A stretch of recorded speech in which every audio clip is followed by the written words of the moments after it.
Welcome to the 2025 Hockey Junkie NHL Draft Extravaganza. Not sure if the microphone's working. That's probably the first thing I should test here. Testing 1, 2. Anybody out there? Hello. Please leave a comment. Today was a pretty big day. Hey, lineman hockey, what's going on, buddy? Started the day off with 2 first-round picks, and now we got nothing. We don't have any first-round picks, but we do have Noah Dobson. Huge addition to the team. Do you think there's going to be any more noise? Do you think Kent Hughes is going to do something else? I'm waiting on Gary here. Gary's supposed to be here any minute. I don't know what he's doing. He's probably combing his hair or some shit. Oh, he's here. Ooh, timing. What's up, big guy? Time. Not too much, man. What about you? All right, here we go. What a day.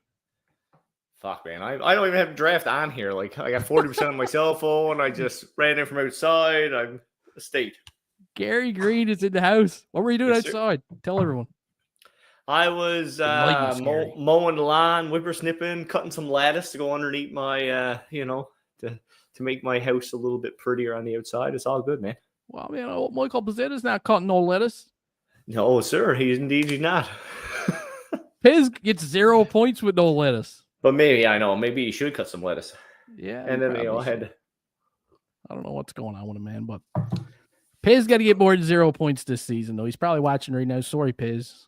Kind of did our boy dirty there, but I'm just coming in here. Are we already live? Yeah. Great. Fantastic. Yeah. No preamble, no nothing. Here we go. No, nothing pre-planned here, buddy. We're just gonna let her rip. Rip. So, Noah Dobson. Big ad, man. Big ad. Well, that pretty much solidifies the Habs defense for years and years and years. Top 4 now. You got Hudson. Yeah. You got Dobson right away. Reinbacher, hopefully. Reinbacher does something. Popcorn's got to get in there eventually, right? He's got to. Yeah, he's got to, man. And listen, there's safety nets on our defense too. Is the thing, like, think about you can put all your eggs in one basket, right? And like a lot of teams have, and no matter what kind of pedigree a guy's got, like, we talk about Enstrom could be an NHLer, Mailloux could be an NHLer, William Trudeau could be an NHLer, and obviously Noah Dobson already is an NHLer, and arguably a top pairing defenseman, right-handed defenseman. But, it's always good to have a safety net. If you strike out, if one of these guys doesn't pan out right now, it's not the end of the story for Montreal Canadiens. They have depth throughout their defensive core, especially right now, and not just a little bit of depth, but nice quality, good, strong depth. Yeah, shit ton of depth. And one, it gives you a safety net, but also, and maybe we might see it today, is that we're not done, right? The Montreal Canadiens still need a number 2 center. They still need arguably probably 2 more players to play in their top 6. So a number 1 center plus, because we don't know what Kirby Dach is. We don't know what Patrick Laine is. I mean, the future is looking fantastic, but there's still some work to be done. And again, we've been talking about, we used Jordan Harris. We used, who was the other defenseman we traded last year? We talked about, Justin Barron, right? We talked about this going into last season, how, this depth on the blue line could be used to fill some of the holes up front. And I mean, this is another example of, this is a depth piece on the back end, but it now frees up assets too. Like, it frees up a big piece that if you did want to trade like Logan Mailloux, and I'm not saying that we want to trade Logan Mailloux, but if you did now, you got Reinbacher, you got now Noah Dobson on the right side. It makes Mailloux a little bit more expendable, and he's a great trading chip. Now, if you keep him, then you got more depth, and you got Jack Mailloux, Dobson, Gooley, and Hudson and Reinbacher. I mean, it's ridiculous, ridiculous. Man, like originally I thought they were going to want a right-handed shot defenseman back, like a young one, either Mailloux or Reinbacher, but they didn't take anyone like that. I was kind of shocked. No. I thought they were going to ask for someone like that. I thought the Canadiens were still going to have one first-round pick, even after the Dobson trade. Yeah, and I mean, it makes this show a little less entertaining, probably. At the end of the day, no shit, it's got to, right? Yeah, man. But I mean, I think there's going to be fireworks in the top 5 this year. Like last year, everything kind of just went tickety-boo. There's no movement, no trades. I think this draft, there's some talks that San Jose got 2 up for grabs. 4 is up. Well, 4 was already traded, was it not? Did that made a deal happen? Hang on, I got everything right here. No, Utah already traded that pick. But there's a lot of talk that the Islanders are trying desperately to get up and pick 4th there to get James Haggis, or is that how you say it? Haggins. Aggie, I call him. There's some massive talk for that. So I think there's going to be. I don't think it's going to be straight. Like I think the Islanders have won, and I think Darvish is going to take this opportunity. Like they completely fluked into picking 1 here now. And if he embraces that and rolls with it and goes for another top 5 pick, their rebuild could be faster than anticipated, right? So I always like Darsh. Yeah, Darsh, freaky dude. Used to play for the Habs, eh? Yeah, absolutely, Matthew Darsh. Yeah, man. Back in the former Hab legend, early Carey Price, Scott Gomez, Mike Camilleri days. Oh God, don't even bring up those names, man. Camilleri's not so bad, but geez, Gomez, man. Gotta cut that shit. It hurts. It hurts a little bit. I'm sorry. It does hurt. Just, I've got to get the draft up on my phone so I can follow along. Yeah, me too, man. I got to do that eventually too. It's funny though, because like at the beginning of the season, I was kind of looking at what players were going to be available. And then like as the Habs kind of got better, I almost I stopped. You know what I mean? I was focused on the playoffs all of a sudden. Absolutely. Couldn't wait to see the Habs get into the playoffs. And now here we are again. Like I thought that they were going to be picking 16th and 17th, but no dice, man. No dice. But that's not to say they might make a splash. They might get someone else. They might get another first rounder yet. There's some talks they might use some of their other draft capital to move up back into the late first round, which would be fine. I mean, really at this point for Montreal, it's quality over quantity. So if you can turn 2 seconds and a third into a first round pick, then I think you probably look to do that. It's just at this point in their rebuild, and there's only so many contracts to give out, only so many players to go around. So you try to move up and make a move there, or you just use those assets along with some assets on your roster to move up and draft, or not to move and draft, to bring in another player. Maybe I don't know I don't know how. Is this a sign that the rebuild is over? You know what I mean? That they're shifting gears into making this team as competitive as can be for next season. It's getting close, man. They're getting closer out there. Yeah, man. They're turning another chapter right now. That Noah Dobson trade was huge. Yeah, and you look at it like, all right, is Mike Masson now just like, is he expendable at the end of the day? I think probably, he's probably expendable. There's some talks there that Brendan Gallagher is on the trade block, or his name has been mentioned. So there's a lot of moving pieces here, and you couple that with, draft capital from this year, draft capital from next year, and there's still some wiggle room. And then we got free agency come up as well. So if this was the big thing they're going to move some assets to do, solidify the back end, now they look to sign a big free agent. And it could happen. It could not happen. Who knows? That's what I was wondering, man. Free agency is going to be interesting. How do you feel about you were talking about some of the players that were on your trading block, and Mel Heineman, name just got tossed out there right out of nowhere, kind of like when he got hit by the vehicle, so random. Everything about that guy was random, eh? It is. And I mean, I think Heineman was like, it's one of those, he's in the second tier of our prospect pool. There's Reinbacher, and there's some upper echelon young players like Caulfield, there's Mailloux, there's some people put Slavkovsky's name out there, which I think was ridiculous. That was never going to happen. But yeah, right. When you look at that like second tier of forwards, especially that Montreal's got, names, obviously Ingram comes to mind, Kapanen comes to mind, Beck comes to mind, Waugh comes to mind. All those guys are kind of, I almost call them interchangeable because they all bring different things to the game and to the Montreal organization. But they're all guys who are probably not going to be top 6 forwards, but are going to play in your bottom 6. And either one of those guys could have went in this deal. I think Utah probably looked at Heineman, looked at the way he played at the beginning of last season, where he was a beast until he got, or not Utah, sorry, the Islanders, until he got ran over by that car and said, "This is a guy who can, he can skate. He shoots the puck." I still think that was David Savard, man. David Savard was up to that 100%. He was behind the wheel the whole time. Who knows? We'll never know. He was wearing a curly wig to make it look like Pizzetta because, well, Piz wanted those fourth line minutes, but no, that was Savard the whole time. It was David Savard, yeah, you think? Maybe. I could see that happen.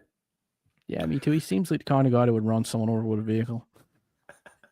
You seem like the guy that would run someone over with a vehicle.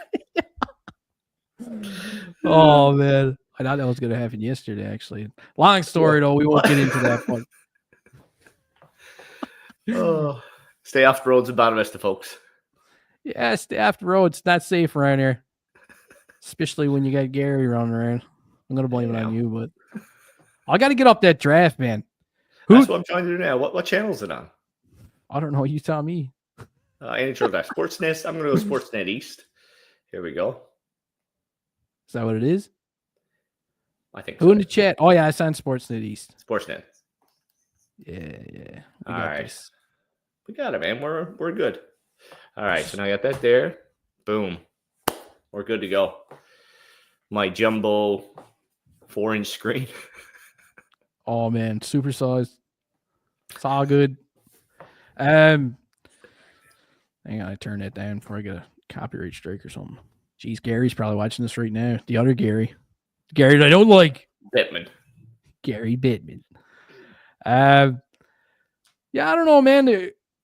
Like, if the Habs did hang on to those 16th and 17th overall picks, though, they're not going to get a player with an upside like Noah Dobson. Like, that's the thing. Listen, you know what I mean? They're not hitting that. It's like this. They could. Rare. It could happen. But, Rare. like, how many times when Montreal was middle of the pack, when in our Carey Price days, I'll say, when, we were never bad enough to be really bad, and we picked 15, 16, 22nd. I'm looking at Michael McCarron. You're looking at Jared Tenorti. You're looking at Nikita Sherbak. And we think, like, these guys could be it. Yeah. And they weren't, right? And then, like, sometimes it does hit. Like, I think Caden Gooley was around there. He was, like, 15 or 16. I think his pick was.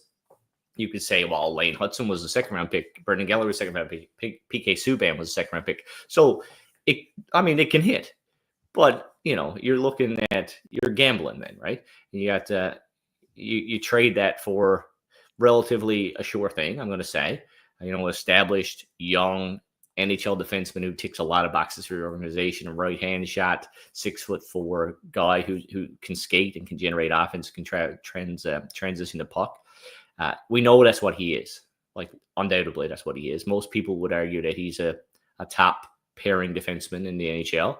A number one defenseman, a lot of people would say. Some people might not say that, but some people would. And so you're giving up unknowns for certainty to a certain extent. And, at the end of the day, you can't worry about what those picks become. You got to focus on our rebuild and what we're trying to build in Montreal. And I think he's going to be a big piece of it moving forward. You know what's going to be interesting? To see how this power play shit plays in there with Noah Dobson added to it. Obviously, you can go with a really good 1 unit. You can go with a really good 2 unit. You could split it all up. But there's a part of me that wonders, like, who's going to start? Who's going to? Do you take Lane Hudson off that power play 1? No, I know everyone's probably ready to throw a bag of moose shit around the house. Just thinking about it. But listen, like, me too. Dobson's got a slap shot, man. He's got a good slap shot. 70 points. I just think that with Montreal's top unit, really, a slap shot's not what you need. That makes it like you got Caulfield there to shoot the puck. So for me, it's, I think he complements your second unit, and he can make that, maybe it's a 1A, 1B unit by the end of it. But I think Hudson has that spot on top lining with the dynamic, thing that him and Demidov and Suzuki and Caulfield can bring. I don't think you walk away from that. Yeah, but what if you put Dobson and Hudson on power play 1? Traditional. Do you think they go traditional? Yeah, it's traditional, but it's not, because you got 2 really offensive guys, I suppose. The only thing then is who's your defenseman on the back end for PP2 then? Or do you pull who was it went with 5 forwards on the power play this year? Do you pull Leaf and go 5 forwards for your second unit then? Mike Matheson. Second power play. Maybe they'll go with 5 defensemen. The Habs want to be different. We'll go with 5D. Well, you could go traditional for your first unit and then go 5 forwards for your second unit. That'd be bold. Yeah, you could something different, right? Well, I mean, because if you put a second defenseman on that top unit, you're bumping a pretty decent forward off that. You know, or you're thinking if you do that, you're looking at Caulfield, Suzuki, Slafkovsky probably, or Caulfield, Suzuki, Demidov, first unit. Then you got line A. There's a lot of options now, man. Yeah. So then on the second unit, you're looking at line A, Slafkovsky. I don't know. There's lots of options. It is. Pez. Can't forget Pez. Yeah, well, of course. I don't mean any disrespect. I just don't. I wasn't going to state the obvious, man. Can't be disrespectful to Pez, man. That's one thing we don't take around here, by the way. You can say what you want, but you can't talk shit about Pez. Definitely not. We don't take kindly to that. Bay boys in the house. Yeah. RB. Hey, what about some of those defensemen, man? They're going to have a tough time now. Unless they move one, really. They could still move a Mike Matheson or something before the season begins. You don't know what's going to happen. It could. Or, like I said, you can move Mike Matheson or another young defenseman. Like, everyone was talking about maybe a guy like Logan Mailloux or Adam Enstrom or David Reinbacher going back in a Noah Dobson trade. And he didn't. Like, none of those big or, reliable or not reliable young defensive prospects moved. But could they still move? 100%. You know what I mean? Like, they're still important pieces to the Montreal Canadiens organization moving forward, but they could also be, valuable trade chips. Now, when I say that, it's just being realistic. It's not saying that this is what I want to happen or I think this should happen. It's just at the end of the day, if they're trying to fill holes in this lineup, and the biggest hole right now, especially that the right hand, D position has been solidified unquestionably, I think right now, is that 2C. The 2C is the biggest question mark right now. And you said to me like a couple of weeks ago, you said, you know what? Everybody's fixated on the right defenseman side of things, but like in your eyes, and I agreed with you that the Habs should be looking for a top 6 forward, like a second line centerman above all, man. Yeah, and I really do think. I mean, there wasn't one available as a problem, right? There probably wasn't anything. And we talked about chasing, right? Like, you see a lot of teams in Montreal's position historically, and they see the piece that they need, and they force it, right? You try to fit a square peg into a round hole. You move big assets for a guy who maybe has some question marks around him, and it doesn't always pan out. It rarely pans out, as a matter of fact. I think that Kent Hughes, if all the rumors and all the chatter that went around over the last week or so was true, I think he kicked every tire on a forward in the league that he thought could be available. And at the end of the day, I assume, unless it's yet to happen, that wasn't there. And this is a good deal for the Montreal Canadiens. This is good asset management. The equivalent of this for a forward is is probably an 80-point centerman. Like, the equivalent for a top pairing legit number one or 1A 1B defenseman in Noah Dobson. The forward equivalent of that is a top line player. So I mean, this is it's a big move. And I mean, everybody was pissed off about not everybody. I shouldn't say everybody. There was a few people that were pissed off about the Trevor Zegras shit. Though people, they kind of wanted to put Trevor Zegras into the Canadiens lineup. Everybody was talking about it there for a little bit. But you know what? All those people should be like happy right now that they didn't do that, and they actually went and got Noah Dobson instead. Like, miles ahead of the game. Way better than I did. Do you think that Ken Hughes or Gordon actually ever kicked the tires on Trevor Zegras? Did you ever last draft? Apparently, they did last draft. Yeah, but when Demidov was available, they stopped. That's what I've been hearing anyway. But since then, I don't really know. To me, he doesn't fit. He's not a Ken Hughes or Jeff Gordon kind of guy. They prioritize character. They like size when they trade. Like, they've drafted some smaller players, but generally in trades, there's some players with some bulk to it. And I'm not saying Trevor Zegras doesn't have a good character. I'm just saying that's not what he's known for. You know what I mean? So I don't know. Like, I think that they would have taken Trevor Zegras at a song, I think, if that was the case. But I don't know that they ever really were sold on Trevor Zegras. Nah, I could be wrong. They probably weren't. They probably weren't, man. I could be wrong. Seems like a bit of a dick, right? I mean, maybe. I'm making that up, by the way, but he probably is, though. All I'm saying is that I don't know. He doesn't seem like a Ken Hughes kind of player. Nah. Plus, there's got to be better options. You can't be going into a playoffs with Trevor Zegras on the second. I don't think so. Plus, he gets injured all the time anyway, man. He can't eat a bag of Doritos. He's glass. And we don't need any more of that in the lineup. No. But I think last year too. Like last year, Trevor Zegras would have been like the Kirby Dach of the draft. He would have been, he would have been the Alex Newhook of the draft. Like, that kind of reach for a player that you think might turn into something. Buy low on a guy who you think might blossom and get out from a poor season. I don't think after that draft and with the way Montreal performed this season that they're still in that exploring projects or taking risks type of move. I think they're kind of more moving towards now, how do we use the assets that we have and generate more moving forward? Yeah.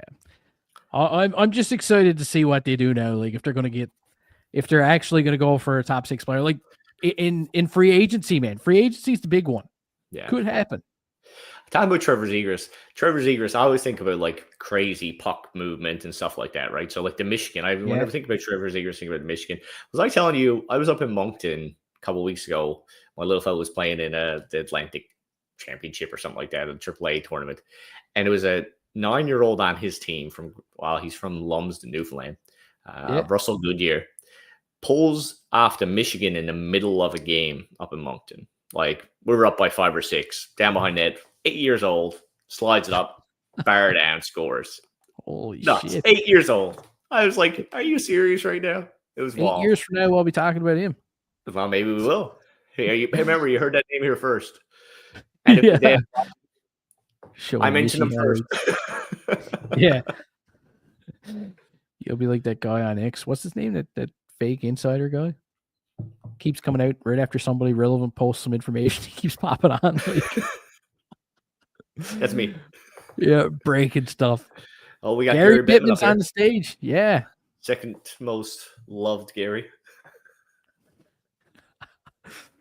Yeah, I could see that. He's not loved like Gary Green, man. No, that's for sure.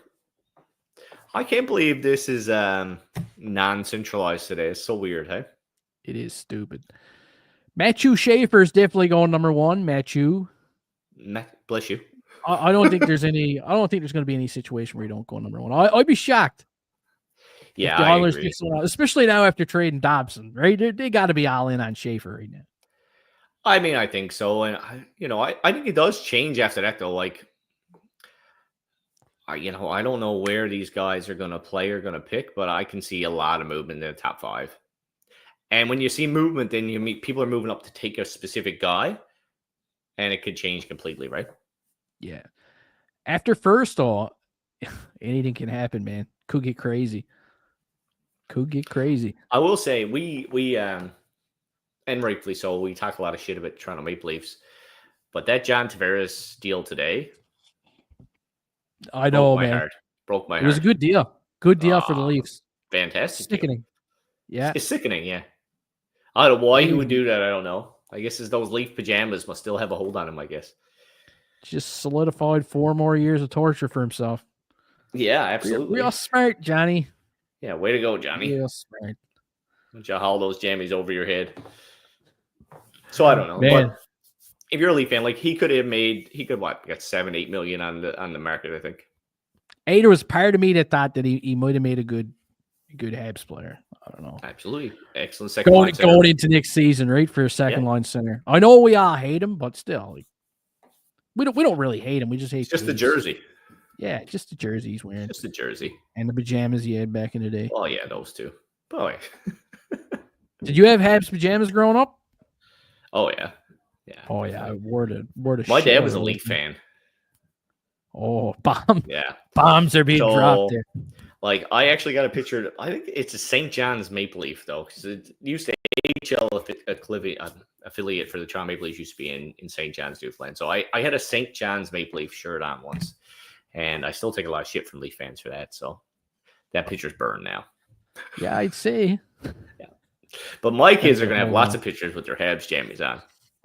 That's one time when I was working in Alberta in the oil patch on my birthday, I was just like minding my own business, wrenching a piece of pipe, and the next thing I know, there's like 7 guys grab a hold of me and they like toss me up onto a big long length of pipe, 4-inch pipe. Yeah. And they're taping me up. They started like they pull out the black electrical tape and they tape me onto this pipe. I couldn't move. Like I couldn't move at all. Yeah. And all of a sudden they start like writing shit on me like #1 Bruins fan, and they're throwing like Toronto shit. I don't even know where it all came from. It's almost like it just spawned. Sounds like they're taking pictures. Oh, it was horrifying, man. It was a horrifying experience. There's a lot of planning went into that. There was a lot of planning went into it. My wedding, I had, you do like I don't know if everyone does this, but like we used to do the traditional garter dance. You go take the garter off your wife, and then whatever. So I go up. Yeah. So I had a Habs jersey. I can tape to the bottom of her seat. My wife's a Leaf fan. I had taped to the seat that she was sitting in. So I go in. I'm all like, whatever. So I go in, do my little dance, right? Haul this out and like hold it up to the crowd, pull it on. Everyone's like, yeah. And then when I haul up her dress, she's got fucking Leaf pajama pants on. Oh, she beat me, man. It's like she knew it was coming or someone leaked it. And I was just like, give me a break. It wasn't cool, but it was good. The crowd loved it. Oh, yeah. You got played on that one. Yeah, I did. I thought I was going to win. So it would have been my first and last argument. I won that marriage. Man, there's 2 minutes and 40 seconds left, and the New York Islanders are going to pick first overall. What a like shit show, though, eh? Like that the Islanders and the Habs were in a chase for the playoffs at the end of the season. You know what I mean? That's it's kind of weird when you think about it. Yeah. Well, a massive. If they move up now and pick 1, and then they do move up in the draft and pick 4. Yeah. I mean, it's a massive swing for them. Oh, yeah. There's some talks like about their goaltender. What's their goaltender's name? Rick DiPietro. No, not Rick. Their current goalie. It's not Sorokin. Who is it? Sorokin. Lee Sorokin. Like, if they're going rebuild, like maybe they're doing like a modified rebuild. I don't know. But if they want to go full rebuild, the Montreal Canadiens are proof through the whole Carey Price era that you can't rebuild with an all-star goalie. You can't. True fact, yeah. You can't get bad enough. So if they really are going to kind of bank and go all in on a rebuild, I mean, his value is sky high, and maybe you need to move on because no matter how bad you are, man, goalies can win you games, single-handedly win you games, and Price is proof positive of that. So it's hard to be bad when you got top 5 goalie tender in the league. Oilers are proof too. Yeah, the opposite of that. No matter how good you are, if you don't have goaltending, you're shit out of luck. You're evil. Someone's got a question right before they pick Schaefer. Did you guys see Kent Hughes kicking the tires on Jordan Kyrou? I don't know about you, Gary. I personally don't see it happening, not right now. Especially with, everything that's gone down with the Dobson trade. Yeah, I mean, I think they still got the assets to do it if they wanted to do it. I tell you one that I saw. So Kyrou, I wouldn't turn Kyrou away. But hold on now. Here we go. First pick. Schaefer it is. No one's surprised. No, first overall. But it will say draft starts here. I saw a rumor about Vincent Trocheck today. New York Rangers. Yeah. And to me, like he's close. He's in his 30s. I think like that could happen. That's more like they could use some assets. Like I can picture a guy like Mike Masson ending up over there and some other assets, and a guy like Vincent Trocheck being Montreal's second line center. To me, that makes more sense. Well, not maybe more sense, but it fits with more of a short term move that they can make right now, which I think after the Dobson trade, you're probably looking at more of a short-term solution at 2C, maybe. Yeah, it'd be pretty sick. Wouldn't be bad, right? Something to, something to fill in anyway. Oh, he's greasy too. He's very greasy, man. Yeah, Speaking of greasy, Habs fans, highlights is in the house. Greasiest guy I know. Wow. Hey, Junkie, did you know? Oh man, he's pretty crazy. Did you see that Pizzetta's getting traded for McDavid? He's already here talking shit. He knows what's up. He better not. My man. Schaefer to the Islanders. Yeah, surprising nobody. No. So here it is. He only played 17 games though, man. Kind of freaks me out a little bit, eh? Well, when you think about like Team Canada at the World Juniors had a lot of eggs in his basket, hey, and he went down. I don't think they recovered from losing him on the back end. Who? Sorry, I was looking at Schaefer. Schaefer was supposed to play for Canada at the World Junior Championships, right? He got hurt in the pre-tournament games and never played. So I don't know. I think that he was really highly touted going into that tournament, obviously. And I mean, a guy like that, I think it speaks to this draft and how there was a lot of Shane Wright like guys in this draft, wasn't it? Like McQueen was high and kind of fell off. You know, Haggis was kind of high and fell off. Michael Misa was. I mean, I don't know. Obviously, he's touted to go second overall right now, but still relatively fell off. Like the year or so before the draft, all of those guys were kind of like potentially first overall picks, and then kind of slightly fell off for Schaefer, who, like I said, had a limited season to kind of overtake them right now. So there's a lot of question marks in this draft, which is why I think like it could be a shit show. Like from here on, this draft could just go anywhere. Could. And I hope it does. Chaos, man. What we more want entertaining for us. Yeah. You know what pisses me off a little bit, though? Not really a big fan of this no general managers in the building type shit. No, I liked it old school, man. When everybody was there, the tables were there. It was better on the general managers. They could talk to each other. They could talk shit to each other. They could order pizza and see stuff. The dynamics too, right? Yeah. The phone rings, you know. They could do all kinds of stuff. Now they're sitting at home doing it. That's stupid. There's talks. Apparently, this is the end of this. Like, apparently, just already decided they won't do this central draft thing again. Good, man. I hope I don't see it again. Stupid. And especially like last year in Vegas at the Dome was amazing. Yeah, it was pretty. Like that was amazing. Badass. Like they did such a good job with that last year. And I mean, I'm glad that Montreal's maybe one of their biggest drafts in the last little while was there and not this, because this is a little bit. Well, it's sad. He's crying like a baby, man. There's no one else around. I know, it's so. They could like panda like a GM now if it was somewhere else, but right now it's just this kid. He's crying because he wants to be a Hab. That's what's happening right there. Oh, it's not the first 1970s. dono tonight goes out to Lane Belzo. Thanks, buddy. Rate the Habs D compared to their division rivals. Oh, that $10 is going right in the bucket for a trip to Montreal. Now you're talking. All rate proceeds the Habs go. D compared to their division rivals. Well, man, that's a good question. Ottawa fans are going to be pissed. Yeah. Sanderson's just not calling it anymore. I mean, you look at, say, the Leafs, obviously. I think their defense is better than the Leafs defense right now. It's better than the Leafs defense last season, I would say. Now it's better again. Now, there might be some growing pains, too, is like the Mike Masson moves out and then Carrier gets less minutes and these younger guys come in and play some of his roles. But in the next 3 seasons, Montreal is going to have one of the best defensive cores in the Eastern Conference. I don't see many arguments to that, especially in the East. Outside of Florida, and Florida over that same span is maybe going to age out and get a little bit older. So, yeah, they're going to go down eventually. Who can you name right now in the East who's going to be more competitive on the back end than them? I will say, like Buffalo, if those guys pan out, like they got some good young talent there who just hasn't kind of turned it around.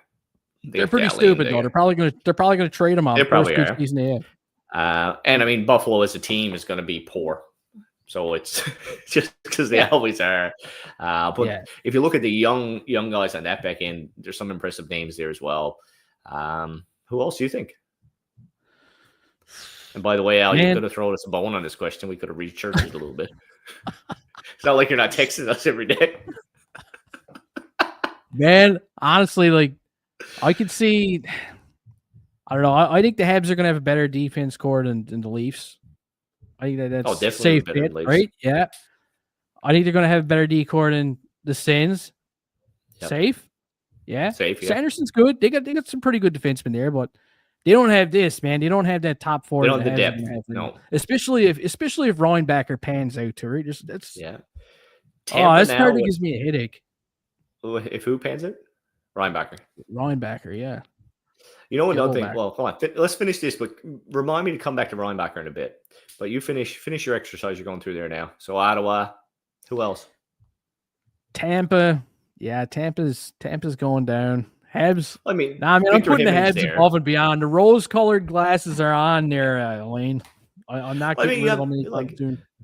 Victor Hedman is obviously in Tampa, which brings them up a mile. But after that, since trading Sergachev, it's not the same blue line it was a couple of years ago. Yeah. Who else is there? Florida, we already talked about. Who else in these two? Well, Boston obviously is, some good pieces there again, but they don't have the depth and they're falling off as well. Buffalo, we already talked about. Boston, we talked about. Toronto, we talked about. I don't know. What do you think? I think in 2 years at least, Montreal will have not only maybe a top pairing in the East, but our top in our division. But I think they'll have one of the top pairings or top defensive groups in the Eastern Conference. Lane Hudson just had 60-something points. Dobson's had a 70-point season before. Yeah. Sorry, boys. Gooley's solid. I'm going. Yeah, Gooley's solid. Reinbacher his knees might just hold up. Right. And then you got Arbor bring something completely different there. They got a little bit of everything. Outside of Hudson, they're all over 6'3". Okay, so apparently too, I just got to put this up here because we don't have the audio on because we're listening to each other, so we didn't know this. But apparently, Schaefer's mom died of cancer, so that's why he was crying. That's why he was crying. Yeah, geez, that's pretty sad shit, man. They say wishing him the best though. Yeah, and again, same kind of story as Hage last season, right? Yeah, last year. Yeah, same type of deal. That was how that hit me right in the feels last year when Hage got drafted by the Habs. Good guy, man. Good guy. Wanted to get drafted by the Canadiens. He was pumped. He said it right to his mom sitting right next to her. He was like, "Oh, when are they going to take me?" And then they took him. You can't go back on shit like that. You can't trade him away now. I've seen him involved in trade talks on X over the past couple of weeks for different players, but Kent Hughes ain't getting rid of Michael Hage. No. Not happening. I think one of the reasons why Logan Maillout's name keeps getting thrown down and around as much is because this management group didn't draft him. So I think, and the opposite is true of Hage. Hage is one of the first reaches for them. I think they moved up to take that guy. They obviously have the vested interest in him. So I think it'll take a special kind of package to move away from him. Yeah, for sure. I mentioned earlier about David Reinbacher and wanted to come back to that. And I think that this move for Dobson, I think it really does. It puts David Reinbacher's development kind of on cruise control. There was already no need to rush him, but I think the right side D being as kind of sparse as it was, there might have been some pressure to kind of move him in and let him play up in the NHL a little sooner. All that goes away now with Dobson there. If he comes into camp next year and plays fantastic, I think they'll make a spot for him. They'll find a spot for him. But there's absolutely no reason now to rush that move at all, I don't think. So I think it also gives the organization a lot more kind of leeway and development time with him, which I think it'll pay dividends in the long run. Yeah, I think so too, man. I heard rumblings that there's a lot of people that think that he might make the team even this year, but now, yeah, he's just not so much pressure on him. But at the same time, he's got to be hungry too. Oh, absolutely, man. Yeah, he's got to be. If he can have a nice offseason, stay healthy all offseason. He finished the season healthy, which was nice. Come into next training camp. But again, he could come and play maybe now on the third pairing, and he doesn't need to come and play in the top four at all. He doesn't even need to be talked about. You can ease his minutes in. He doesn't need to be it, which is nice, especially for a guy on a team like Montreal this year.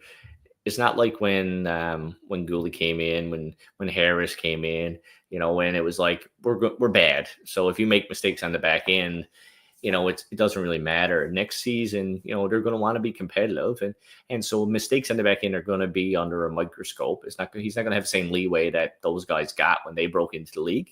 So it's if they can give him an extra year to mature and to build his game before it comes in, then then I think that's definitely a positive. And I think this move gives them that opportunity a little bit more.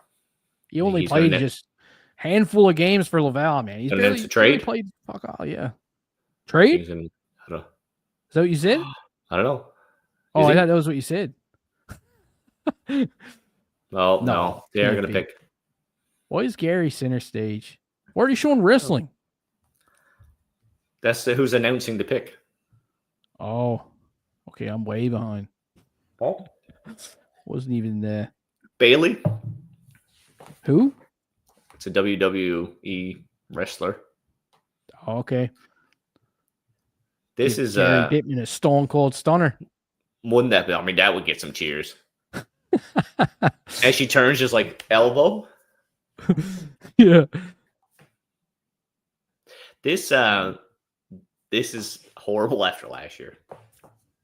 It is, man. This ain't the same. Is.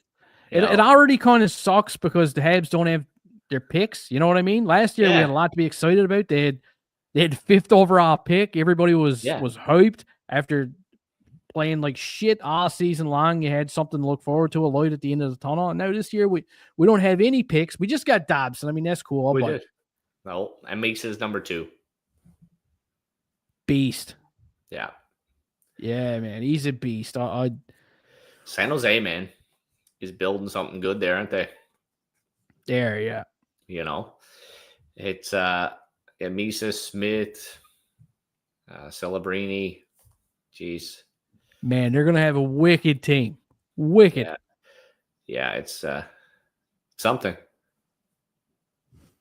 Mike Greer. Getting the job done. Michael Misa, number 2. Yes, sir. Look out. Wonder who's going next. Is it going to be Frondel, Dale, and Disnoye, or however you say his name? Martone. I'm so bad with names, man. I'm like a modern day Don Cherry. I just can't get it right. I can't get nothing right. Porter Martone's easy. James Hagen's easy. Braden Martin. Radim Mertka. Jake O'Brien. Roger McQueen. I wanted the Habs to get McQueen just for the memes alone.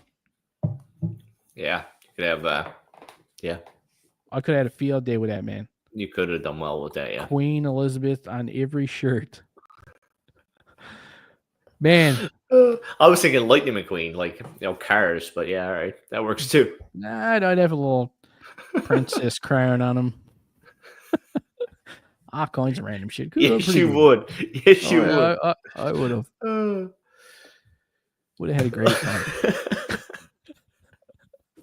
So what do you think? Do you think are our Habs done for tonight? Like, are we just going to sit here and talk about the past here as this draft I think the Habs are done. For today? What about everyone in the chat? Listen, are the Habs going to do something? Who's got a crazy prediction? Oh, look at this. We got another super chat coming in. Going right into the 5-gallon bucket. Trip to Montreal. Trip to Montreal's back on the menu. How do you guys see the bottom 6 next year? Anderson, Evans, Gallagher, New Hook, ? Laughs out loud. XX available. Kapanen, Baraboo, Chips popping a Baraboo, Joshua Hua, Harvey Pinard. There's a name I haven't heard in a while. Is he still in the organization? Harvey Pinard, he needs a contract, I'm pretty sure. He could be done. So. I think he's done. Yeah, I think he's bottom 6. I don't see Anderson or Gallagher going anywhere just yet. Like I think 2 of those guys are still going to be there. Jake Evans is still going to be there. Alex Newhook, I'm hoping is going to be in the bottom 6. Really hoping that they're going to add a top 6 player to the team, or a real top 6 player, which kind of brings Newhook down to the 3rd line. He can fill in, but I can see Kapanen moving up. Kapanen is definitely going to be on the team next season. I think so. Question with Kapanen is like I like him in like a top six. He's not like a top six kind of guy. Like I think he's got some of that skill there. I don't know if that's for next year or not, but I think he's got some of that, like Heineman did. Like, but you say like Anderson, Newhook, Gallagher, and then you got the last line of you got Evans, Kapanen, Beck, Kapanen, Pizzetta. I don't think Pizzetta's coming back. I don't think. I don't know if Dvorak's coming back. I don't think Dvorak's probably hitting free agency. Someone's going to pay him. Devo's getting paid a little. Oh yeah, Devo's. So you got like paid. I think you can see Newhook coming in playing that third line center role for now, or he could easily move to the wing there too, and like Kapanen can go up and play that center line, and then Gallagher or Anderson can move down to the fourth pairing, or fourth line. So you got, Kapanen, Newhook, Anderson, and then Gallagher, Beck, Gallagher, Evans, and who's left? Maybe a guy like Owen Beck or what about this man? Oh, Armia's gone too, isn't he? Free agency. We can't let Armia go, Gary. Come on, don't be playing that kind of shit. We can joke about guys like Christian Dvorak leaving and Michael Pizzetta. Mario. We can't let Mario go, man. Now Yoel can hit free agency all day long. But not Mario. Mario's if he wore his Finnish underwear every day, he'd be an all-star, I think. Yeah, I think so too. I think he'd be a beauty. What else is here? We got another $2 donation. Habs trade a 7th NYU for McDavid. The Oilers are going to have to add on that one, Gary. Well, I mean, obviously. Yeah, they can't. 7-round picks, they don't come around every day. No. Michael Pizzetta, no, he will see a 7th-round pick. Jake Evans was a 2nd-round pick. Mayu in a second is becoming like the new Ryder Halak in a second. Ain't it? Mayu's involved in everything, man. Even Leafs fans are making trades. Like, should we offer him Easton Cowan and Logan Mayu? He's involved in everything. Everybody wants to trade Mayu. Ah, man, listen, Mayu could be legit. Like, he could easily play in a top 4 offensive role for decades to come. Could happen. I don't know if it'll be in Montreal or not. Could happen, man. I don't know. I don't know about this moving Armia business. Not Mario. Not Mario? Not your cup of tea? No, not my cup of tea, man. I'm not over it. All right. If we talk about bottom 6, you had to pick, and I think we talked about this last time, but pick one AHL player this year from that run in the AHL who could come up and play in. It'll probably be in the bottom 6.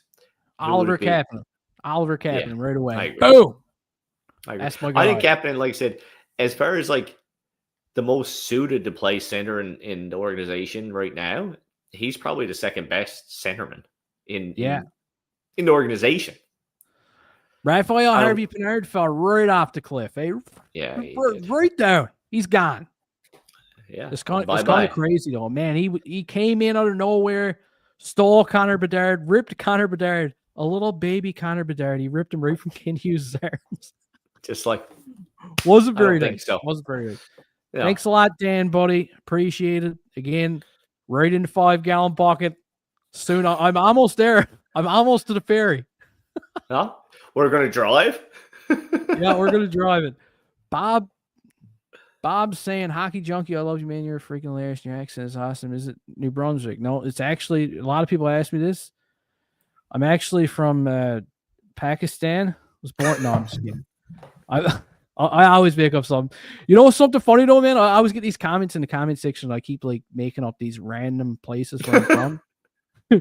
My dad was actually born in Pakistan. My mom's from Germany. And they always write me back and they're like, shut up. You would, wouldn't you?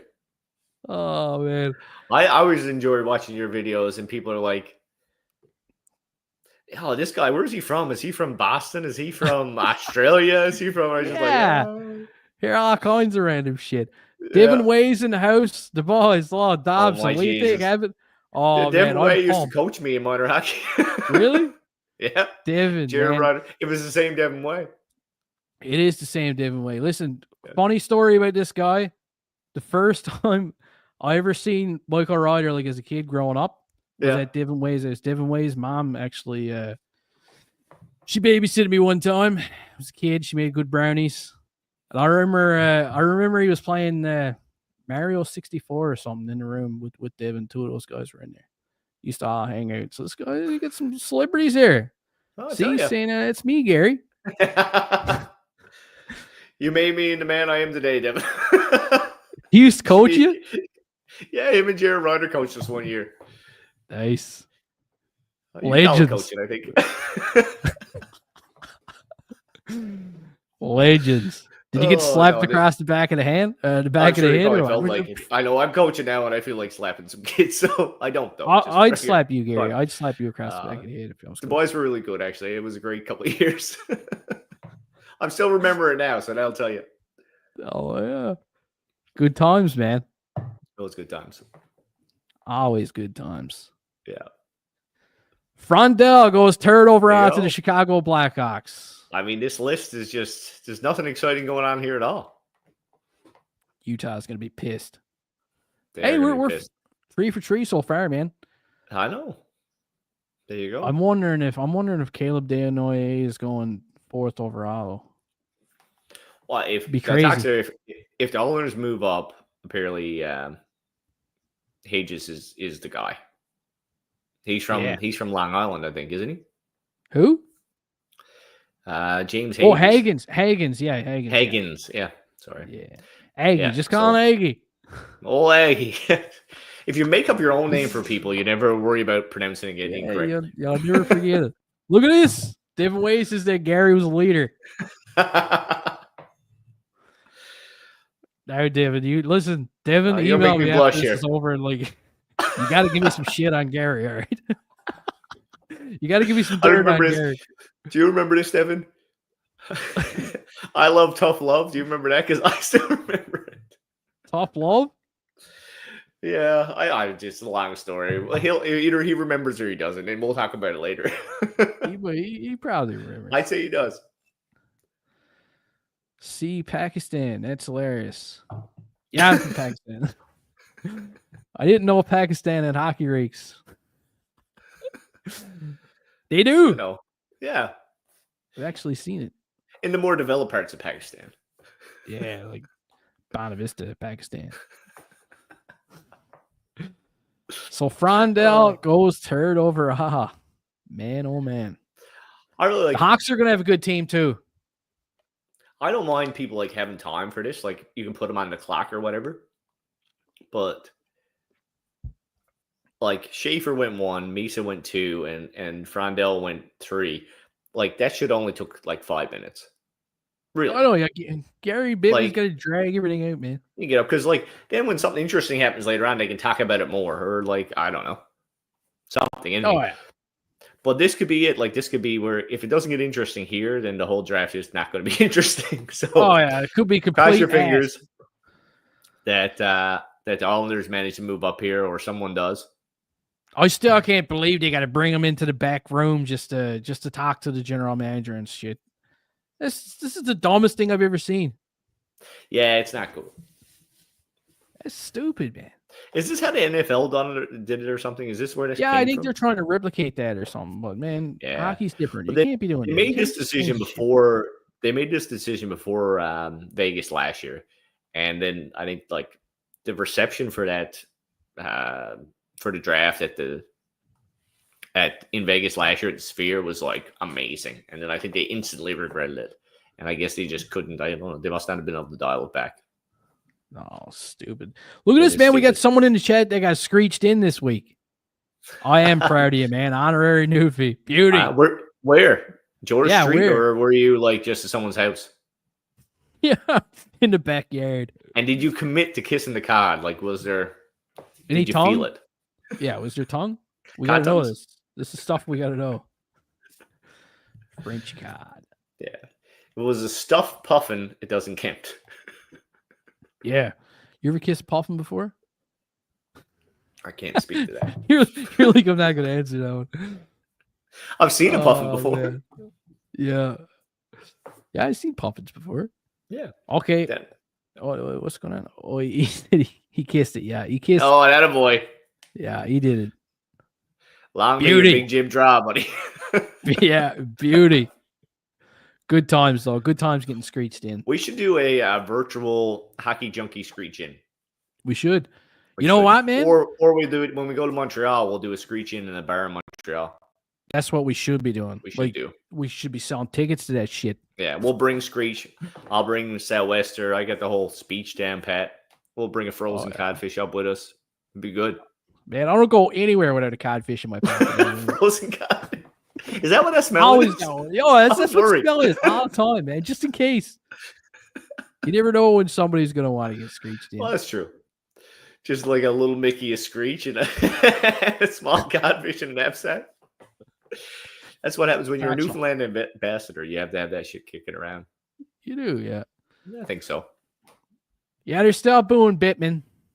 Yeah, I can't even I'm not even listening to it, but I can just tell they're booing him. I wonder how much is the ticket to get into Los Angeles to get there right now and see this draft happen live. Not that I'd want to do that because the Habs don't even have a pick. Can you imagine being a Habs fan right now and traveling all the way to LA? If you had picks. And the whole way there, you're on the plane, you're thinking, oh, yeah, 16th, 17th overall, it's going to be a good time. The boys from Habs Fan TV, they're there right now, man. This is their bread and butter. And you're just going to watch nothing. Yeah, what are they doing right now? Drinking, probably. I'm sure they're having a good time there. I hope they are. They're having a great time.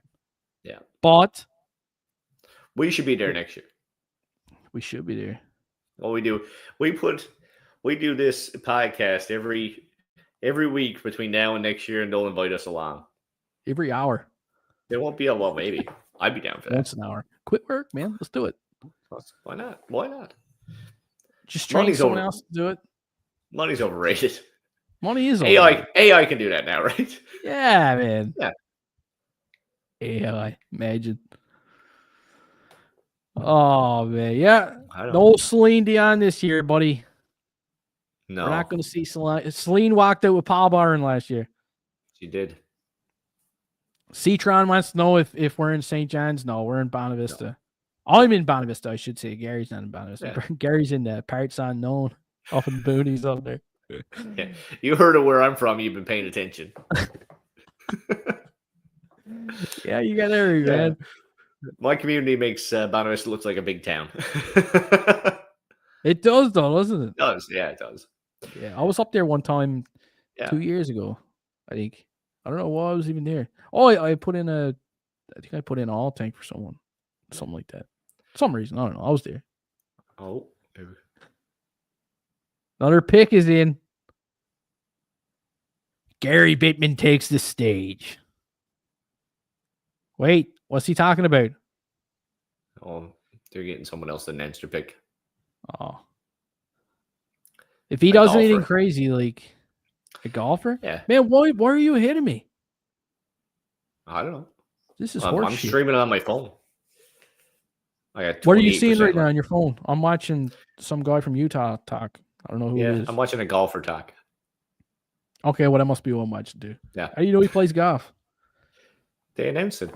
I got my AirPod in my ear so I can hear that and hear you. Wow. Yeah. Technology. You know what?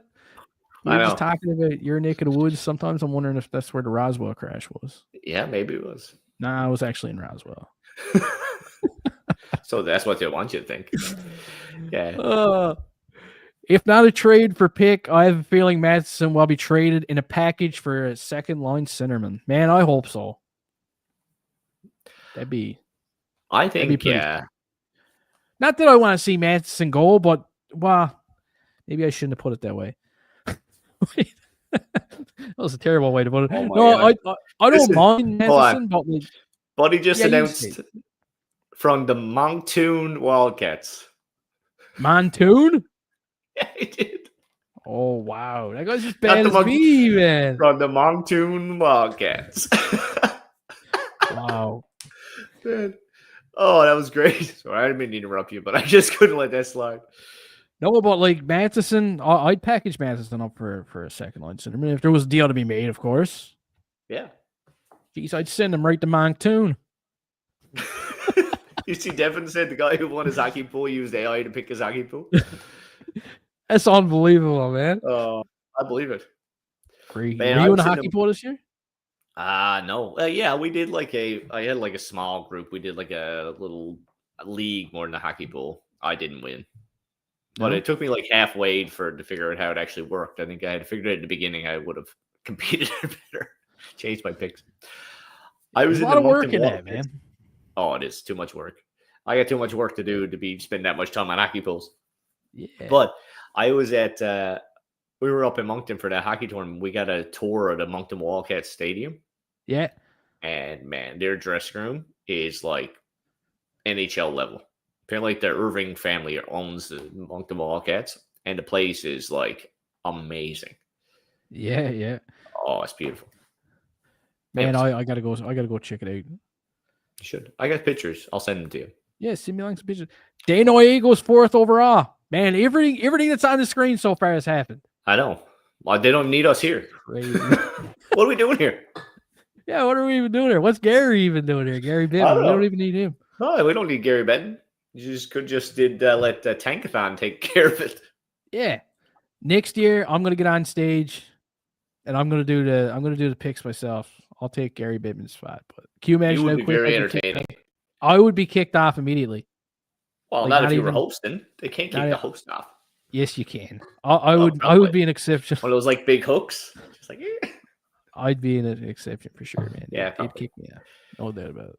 I'd be right there with you though. Yeah. Oh yeah, we both get kicked But you out. know what? I don't know, man. Like the Islanders right now, they trade for 16, 17. You gotta think they wanted to move up in this draft. There's some talks I think that Philly was willing to move their pick too. Hey, Who? Philly? There was some talks. Yeah. There's been a lot of talks about I've heard Boston too. Yeah, Was involved in some trade talks. So, and you got to think that there's going to be a D sneak up here somewhere. So there's a chance that that the guy they're looking for could be available a bit later on. So we'll see. Maybe we'll get some action soon. Could happen, man. For some reason, too, Al just brought it to my attention that they're still showing the Habs twice on the screen, like for 16th and 17th overall. So maybe Kent's got something up his sleeve. Trading them back again? You know what question I got? What are the Habs doing right now? They sit up that table. Are they even watching this shit? Are they done? Maybe in Montreal, like he was just like sitting on his couch with like a big bag of chips. Looks just like in Florida when they won the cup. They're just partying. The question is like, all right, so let's assume that Montreal's done for today. Yeah. Where does the second line center come from then? You know, if you were going to go to free agency, and now still trades can happen after today, don't get me wrong. Just a lot of time, this is when those trades happen. Yeah. But if you were going to address Montreal's issues right now, that second line center issue being the biggest one, in free agency, without crippling your organization moving forward with a massive payout, who would be your guy? Like, there's no way of doing it. There's no way of doing it without crippling. Is there a short term? Is there a short term solution? Maybe Giroux or someone like that. Maybe Giroux's played center before. But I'm pretty sure for just like a year or two, you know what I mean? Just use him for like a year and then toss him to the dumpster right when you're done. And but you got to think that any guy coming out of free agency is going to try to maximize his contract. You know what I mean? Like none of those guys, unless they're just had come off a bad season, are going to take a 1 year, 2 year deal. Philip Deneau. Is he free? He's not free agent though. No, he's still. I put that out there earlier to you. You did, yeah. You brought Gallagher and Masson to LA for Deneau. Imagine.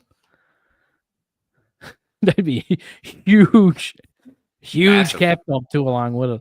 Yeah. Gordon and Hughes are going in with Dach and praying he can play 70+ games. Man, that is grasping at straws. If you're hoping Kirby Dach's going to play 70+ games, yeah, you're setting yourself up. Yeah, setting yourself up to oceanfront property in Arizona for you. Yeah. I don't know though, man. I hope I really hope that Kirby Dach does come out flying this season. That would be the best case scenario, wouldn't it? Wouldn't that be awesome? Absolutely. But I don't think, and like, based on everything that Hughes and more Gordon said going like towards the end of the season, coming into the draft, it seems like they're not so much they're not done with Kirby Dach, but they're not necessarily willing to go into next season assuming he's going to turn into what they need him to. You know what I mean? Yeah. Like they're open for him at his cap hit. He doesn't cripple you or anything like that. Going into next season regardless. But I think if he turns into a second line center or a top 6 player, then that's gravy. But I don't think they're going to go into next season assuming that's going to happen. What if he does, though? Does he get a brand new contract? Does he get extended? And how much do you give him, Gary? Imagine if Kirby Dach picks up, I don't know, 55, 60 points next season. Are you willing to take that risk? Well, it's like this. If Kirby Dach plays 82 games next season. Yeah. 82 good and like looks really, really good. Doesn't even break it now. No, like just and looks solid, looks controlled. His like some of his decision making problems kind of go away, and like he looks healthy for the whole of next season. The only redeeming factor for Kirby Dach is that it's never been the same thing over and over again. It's been a wrist, and then it's been a knee, and then it's been another knee, and it's been it's been all over the place. It's been a lot of bad luck. Like you can call a guy injury prone, and I guess he would definitely check that box. But like to me, like if he's dislocating the same shoulder and over again, that's a red flag. If he's always out with back pain, that's a red flag. If he blows it the same knee over and over again, that's a red flag. If it's something new and different every time, some of that's got to be bad luck. I mean, come on, like the guy's 20-something years old. So I think like if he comes in, plays 82 games next season, you don't throw a massive amount of money at him. No. But I think he signs an extension. Yeah, probably happens. And you could, like, we could talk about this till the cows come home, but if he has 82 games next season, he's not going to get a massive payday, right? So if they throw him a little bouquet and he signs a 3-year deal, and then he actually plays to his potential for those 3 years, that could look like the best thing that ever happened. Yeah. Could happen. Could go down. Wow, we got our first off the board pick, not really off the board, but Who Brady is it? Martin. Brady Martin, beauty. Yeah. What a pick. Yeah. 6 foot, 187 pounds. Plays like a wrecking ball, too. He's not there. Who's not there? He's not Brady in the building? Martin's not there. No. Oh, is he drinking? He's home working hard, apparently, according to Gary Bettman. He's getting screeched in. Playing with his pigs, apparently. Yeah. Oh, yeah. He's not messing around, this guy. He's going to be tossing pigs around like a lunatic. I could see it. Not a boy.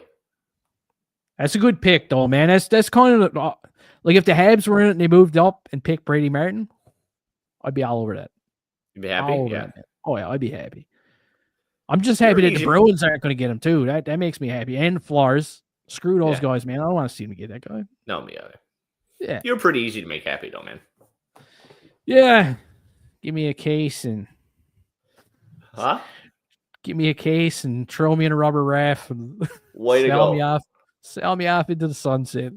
That's how I'm going out, Gary. And high winds. Right off Green Island. Woo. Have at her. Here we go. Yeah. Not yet. I remember last year we had this conversation. What about Green Island? No, not Green Island. But this conversation we're about to have. That when we weren't doing this podcast, I didn't realize how long it took to pick 10 picks. Like I know, last man. year, Montreal had 5, and we were waiting forever to get to 5. And then we were still talking about, like, we talked about Demidov being picked at 5th forever. And when we were done talking about it, they were still only picking 7th. It was like, what's going on? I was like waiting for a trimester. Oh, man. Yeah. It was nuts. Baby's born. It's crawling. Waiting for your test results at the hospital. That was brutal, though, wasn't it, man? Waiting and waiting and waiting for it to be over. I remember, were we live when the Habs picked second? Like, picked Michael Hage? We waited Yeah. for that one. Yeah, we That did. was when was that? That was 16, right? No, it was fair than that. And Yzerman was dropping. Remember that? We kept watching Yzerman drop. I think we Right, kind and of thought that Yzerman was going to the Habs. Remember that? Yzerman went right before Montreal picked, didn't it? Yeah. Like the pick before. Yeah.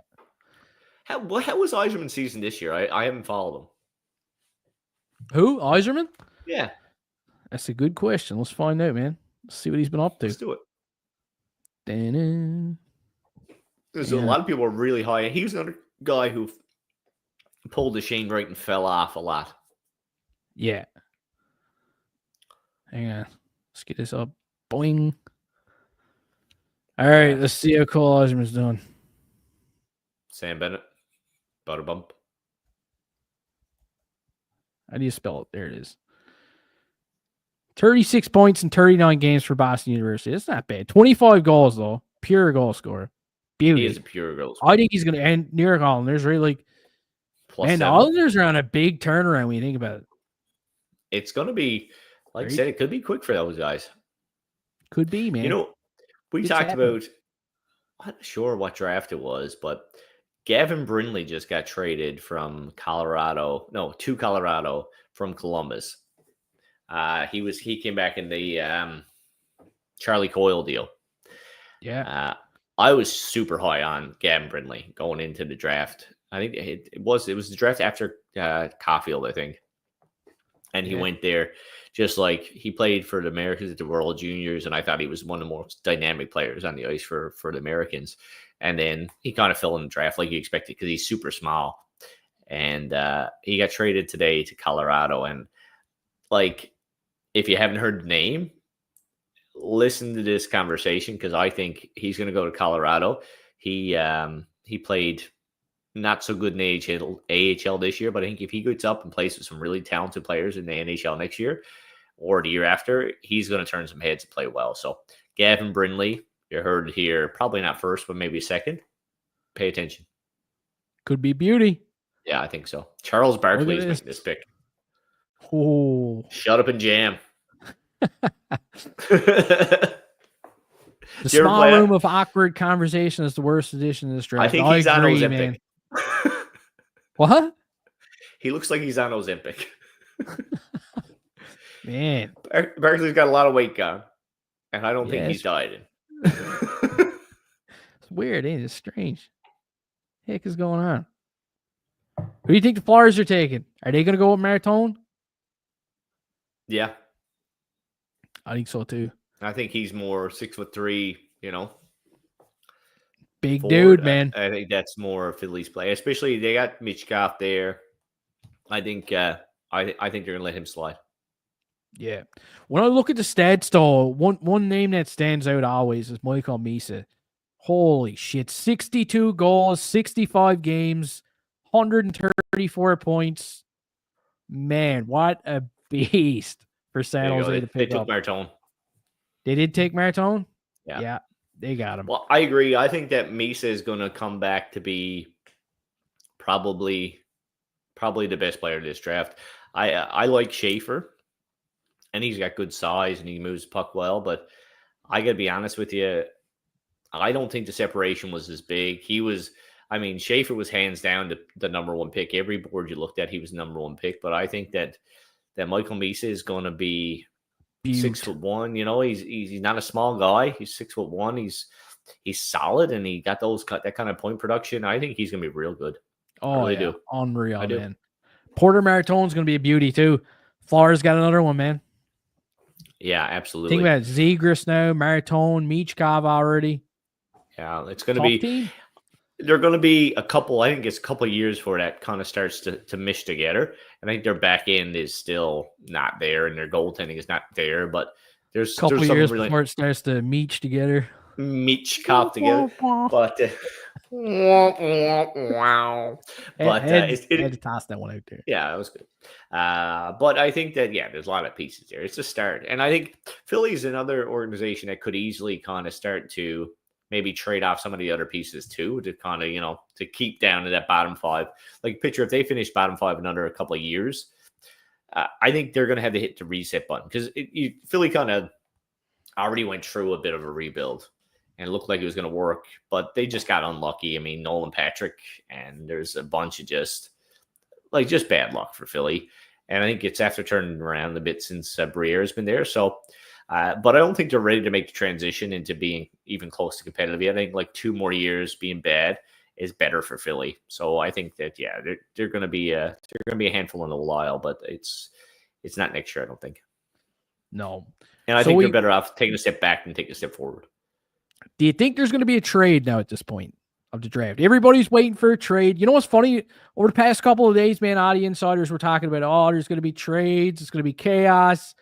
And I haven't seen any chaos since Kent Hughes unleashed. I could see, I'd be surprised if Boston made. I would think Boston is more of a Roger McQueen kind of team. Could be. I don't see James Haggis or whatever, Hagee. Or whatever. Just call him Hagee. I don't see Hagee going to Boston. I don't see it. He's too small.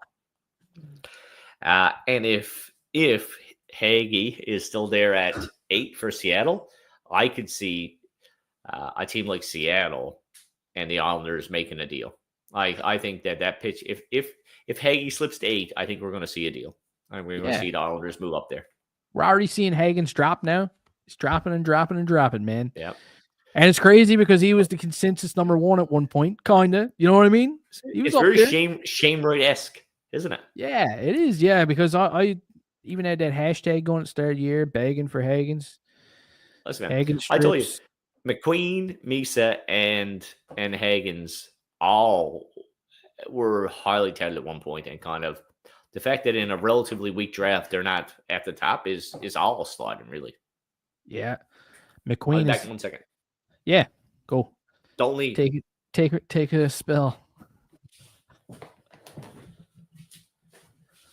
See, let's take a look at some of the comments here. I don't see Tage Thompson. Man, now that's a big name, Tage Thompson. A lot of people talking about him lately. What a player to add. And I mean, they should be able to drag him out of Buffalo. You know what I mean? It seems pretty easy to get star players out of Buffalo for some reason. Buffalo just doesn't hang on to their players. No one really seems to know why, but that's what's been happening lately. Buffalo's in this nasty stage of drafting players, developing players, letting that said player have a really good season, and then just turning around and tossing them into a garbage can. I don't know why, but that's what they've been doing. Strange stuff, man. Strange stuff going on in Buffalo for sure. Let's see. Who else is here? Gary didn't turn off his audio. The echo room. Man, I really don't like how they're taking the players out back and let them talk to the team. Like, they should just have every general manager there. I'm not liking this draft at all. I had my earpod in as I was going, so I was still listening in.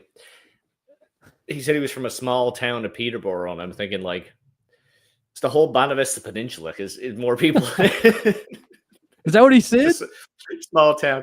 I remember going away up to Georgetown, Ontario for a leadership conference in university, and sitting next to this girl, and she was like, "Oh yeah, I'm from a small place." I was like, "Yeah, me too." And she was like, "Oh yeah, it's only like 7,000 people where I'm from." And she was like, "How about you?" I was like, "Well, there's about 100 people where I'm from." She's like, "What?" I was like, "Yeah, that's a small town. That's a small town." Yeah. Oh, so there you go. Sea-Dog's in the house. Sea-Dog, man, I'm wearing the shirt you sent me.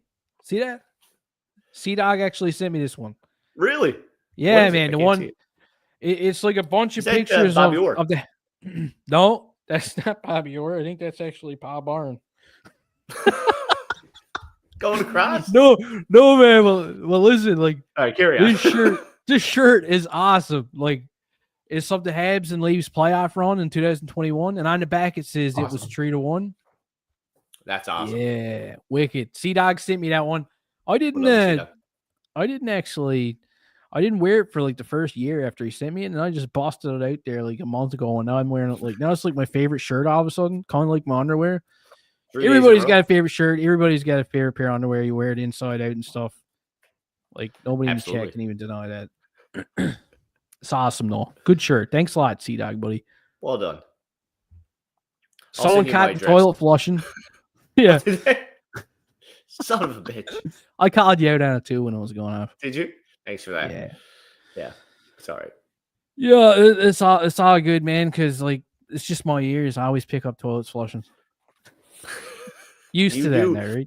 I remember you used to record almost all your podcasts from a toilet seat. So still do, man. Every video that's ever been recorded on the Hockey Junkie channel, like all those like 5-minute videos, are all like done in the bathroom. Now I'm not like sitting on the shitter in the tub or nothing, but just the best audio. It is. It's good. It's a little quiet room. Close up the shower curtain. Like 10 years from now, when you've made it, that's going to be a story that they tell. Imagine. When you're inducted to the Hockey Junkie Hall of Fame. Is that Adam Sandler? It is Adam Sandler. Oh, shit. Awesome. Oh, James. Adam Sandler's up next. Oh, they took first time I ever went live, someone said that I looked like an Adam Sandler, Rosie O'Donnell love shot. I was there. That was the draft last year, wasn't it? Yeah, man. Yeah, it was funny. I was like, well, at least they're going like, they're getting creative with it. I kind of like that one. Adam Sandler, Rosie O'Donnell, love chop. Who doesn't like Adam Sandler? James Higgins goes to the Boston Bruins. New York Islanders are in shambles. I don't think they're moving up now. Man, Islanders got a shit ton of draft picks right now. Yeah. They still got the 16th, still got the 17th. Just pick first. I wonder who they're going to get. And they might find the guy they want, but by all accounts, that was the guy that they were going to move up. That was the guy they wanted. So they were probably trying, man. The Bruins is this Matthew Darsh's first mistake as a GM? I doubt it. Could be. Nah, I doubt it. Adam Sandler looks pretty pumped though on screen. Adam Sandler does look pumped. How much more fun would Adam Sandler be in live? Imagine if you replaced Gary Bittman with Adam Sandler. He's riding a horse. Oh, man, that's awesome. What a beauty, though. Yeah, he is. I always liked Adam Sandler, man. He's one of those celebrities, too, you don't hear much shit about. You know what I mean? Everyone seems to like Adam Sandler. Well, pretty kind of like, you don't hear much about him at all now. Adam Sandler had like an album out. Do you remember that? Adam Sandler had a lot of funny songs out, man. I remember getting in trouble listening to Adam Sandler songs. So I was like, just cranking them up. Sweep, sweep, sweep all day long. Man. Yeah, wicked. Yeah, Adam Sandler. Happy Gilmore 2 is coming out pretty soon. I know. It's going to be good. Yeah. Hopefully it's good. We should have got a sponsor for that. That was solid. Yeah. Oh, there you go. Happy Gilmore 2. James Higgins is gone. Drops down to 7th. Unreal. Will he do a cameo in Happy Gilmore 3? Is the question. That'd be pretty cool. That'd be worth getting drafted for sure, man. Friggin' right, man. Just for that alone. Patrick's bringing up the Lunch Lady song. You ever see that? Lunch Lady. You ever hear that one? That one was on Saturday Night Live. Do you remember Chris? I got that CD off of. What was like when you used to like. You could get like 5 or 6. I forget what it was called. But you like order them in the mail. Anyways, I got that one. I think Big Willie style as well. Oh man, here's a trip down memory lane. Piece of shit car. I still bring that one out. I do something, man. Oh god, Sloppy Joe, Sloppy Joe, Sloppy Joe. Oh god, good times, man. Yeah, we should see what I mean. Like, it was shittier at the draft. The draft was going shitty for a long time, and then they just showed Adam Sandler on the screen, and now it's all going good. Everybody's happy again. Oh, Toll Booth Willie. That was the one I got in shit for when I was a kid listening to it. Cranking that one up. That was good. All good. There wasn't one bad song on that whole CD. Beauties, man. Yeah. All the best from Adam Sandler. Yeah. The goat song. Oh no. Man, you guys are on the Neanderthals. I can't believe you guys all remember this. Oh, It's awesome though. I think we're all from the same generation, which is that's what I mean. We're all like everybody. I feel old most places I go now, so this is nice. This chat is awesome. Yeah, it's great. We're all on the same wavelength there. How many people we have live now? 205, I think. I don't know. That's what says on the screen. The severe beating of a high school bus driver. Oh man. Can we get Adam Sandler's permission to use his soundtrack in the back of our podcast? I'd be using it all the time on like every video. Oh, be awesome. Just play it right through, man. It'd be sick. I'll reach out to his agent. Yeah.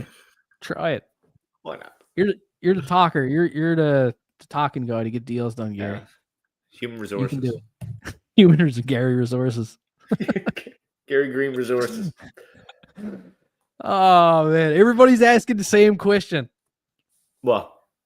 When is Montreal getting their second line centerman? I'd like to know that too. Yeah. I think that was the biggest question for me when the Dobbs trade came through was like the deal, but what assets did they now move to get that guy? I know. And it's tough getting a second line centerman, man. It is. Well, ask my Sam Bennett's gone. Sam Bennett's gone. 8x8. Did you know that? Yeah. You seen that, did you? Right before we started. Yeah. Sam Bennett is gone. What was that contract? 8 years for $8 million. I'm laughing because Gary Potter, GK, was that Columbia House where you ordered like 7,000 CDs? Did you order CDs on Columbia House? Because I used to do that. I think it was, yeah. Columbia House was like, you had to get like 7 when you wanted to order them. It was Columbia House, yeah. Yeah, but listen, you could also Gary Potter. I love this guy already. These are all true fans we got right now.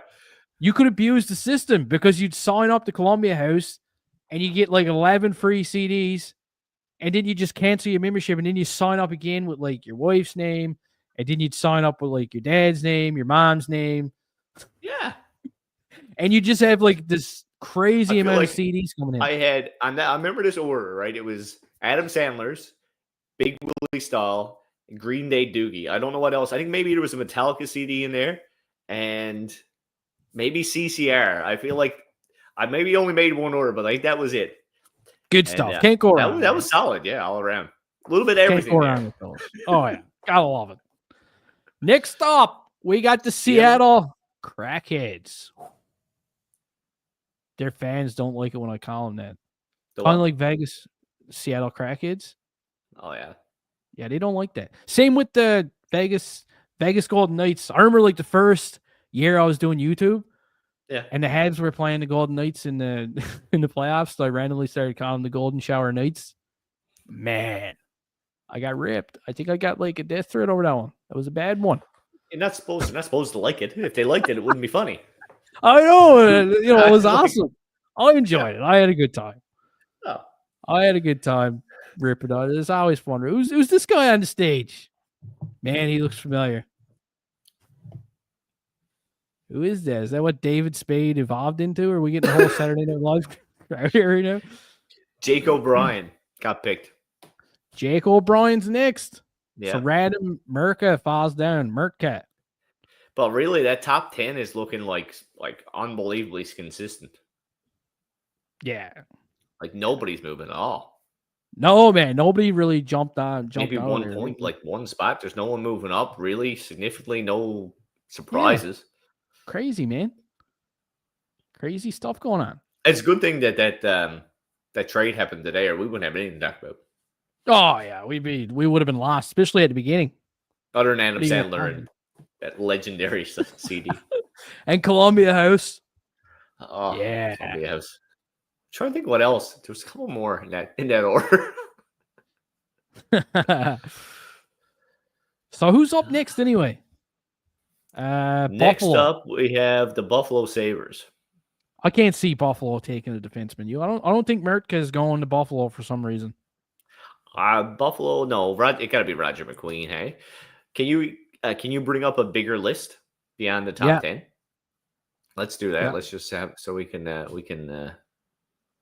Here's next. Okay. That's 11 to 20. Carter Berry, Kayshawn Aitchison too. Man, I like that guy, man. They got to change here on this one here. Yeah, I mean, yeah, they got to change on this one.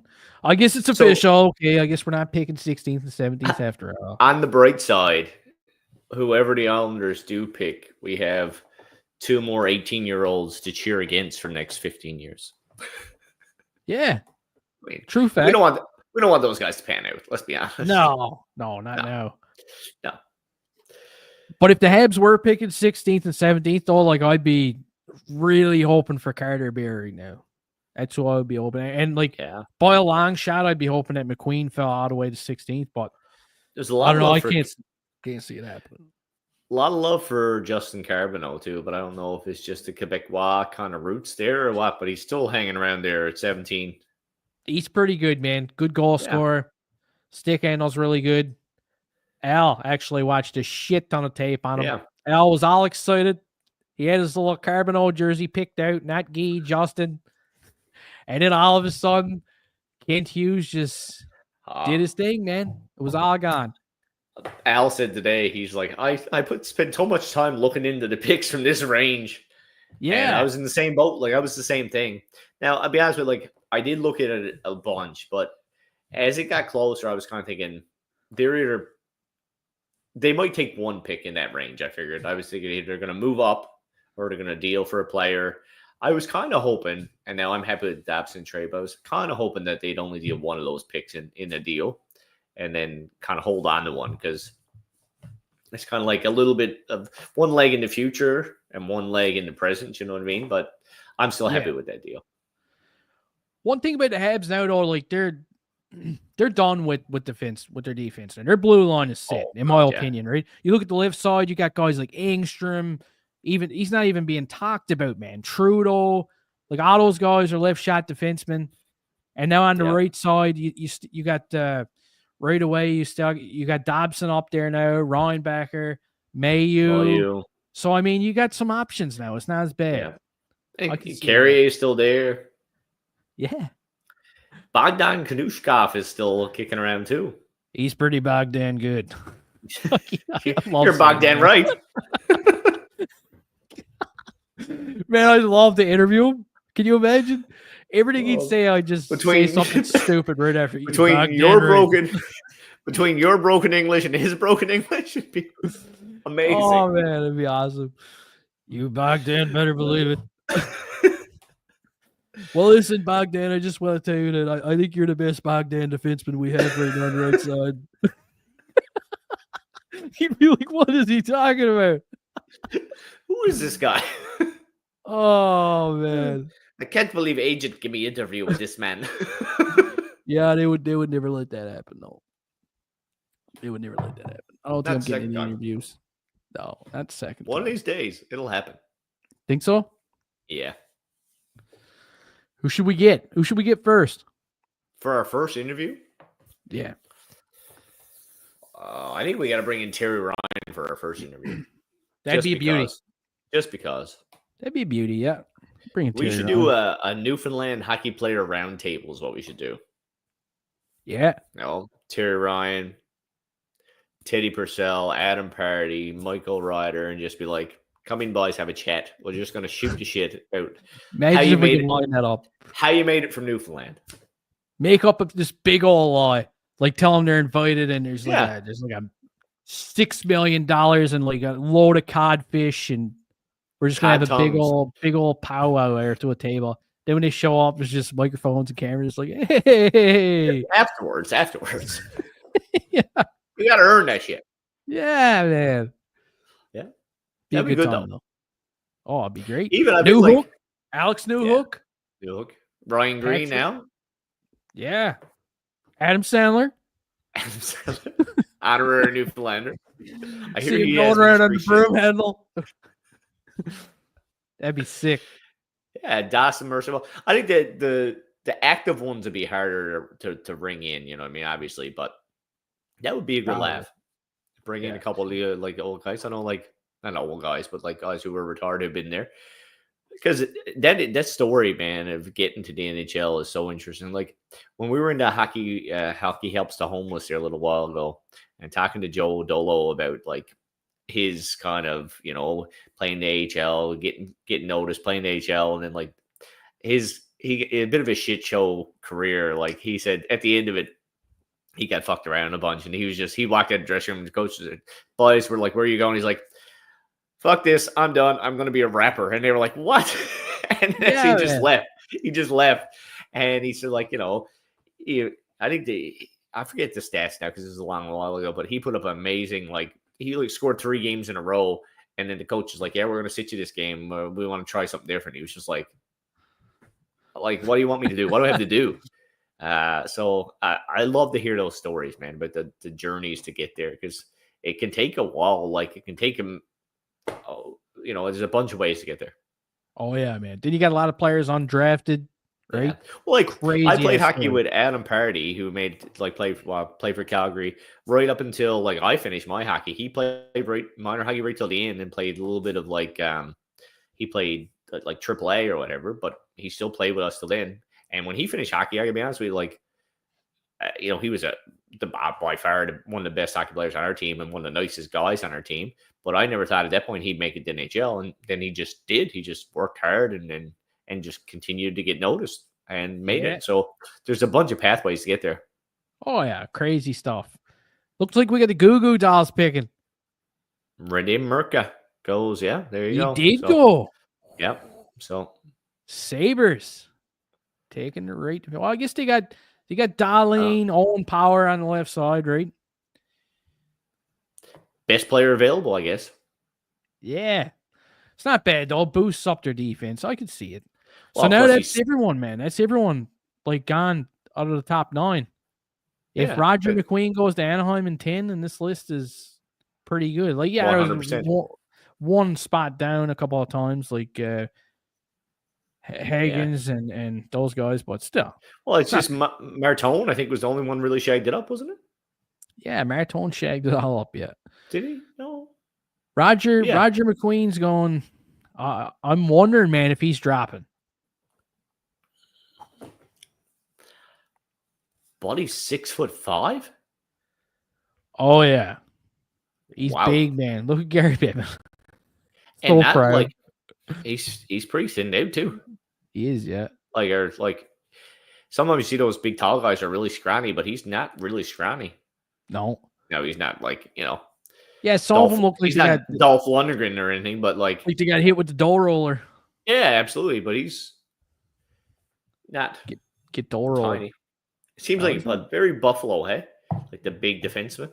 Yeah. Yeah. Another guy who's not going to pan out, maybe. Another guy who's going to get traded.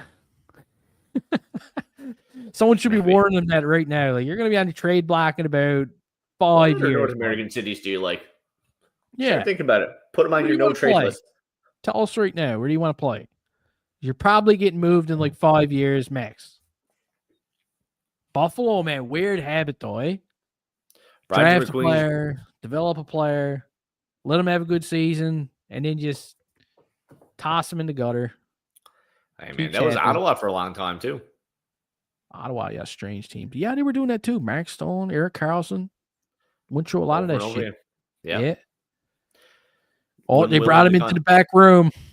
Okay. Come out into the closet. We'll let you talk to the boys.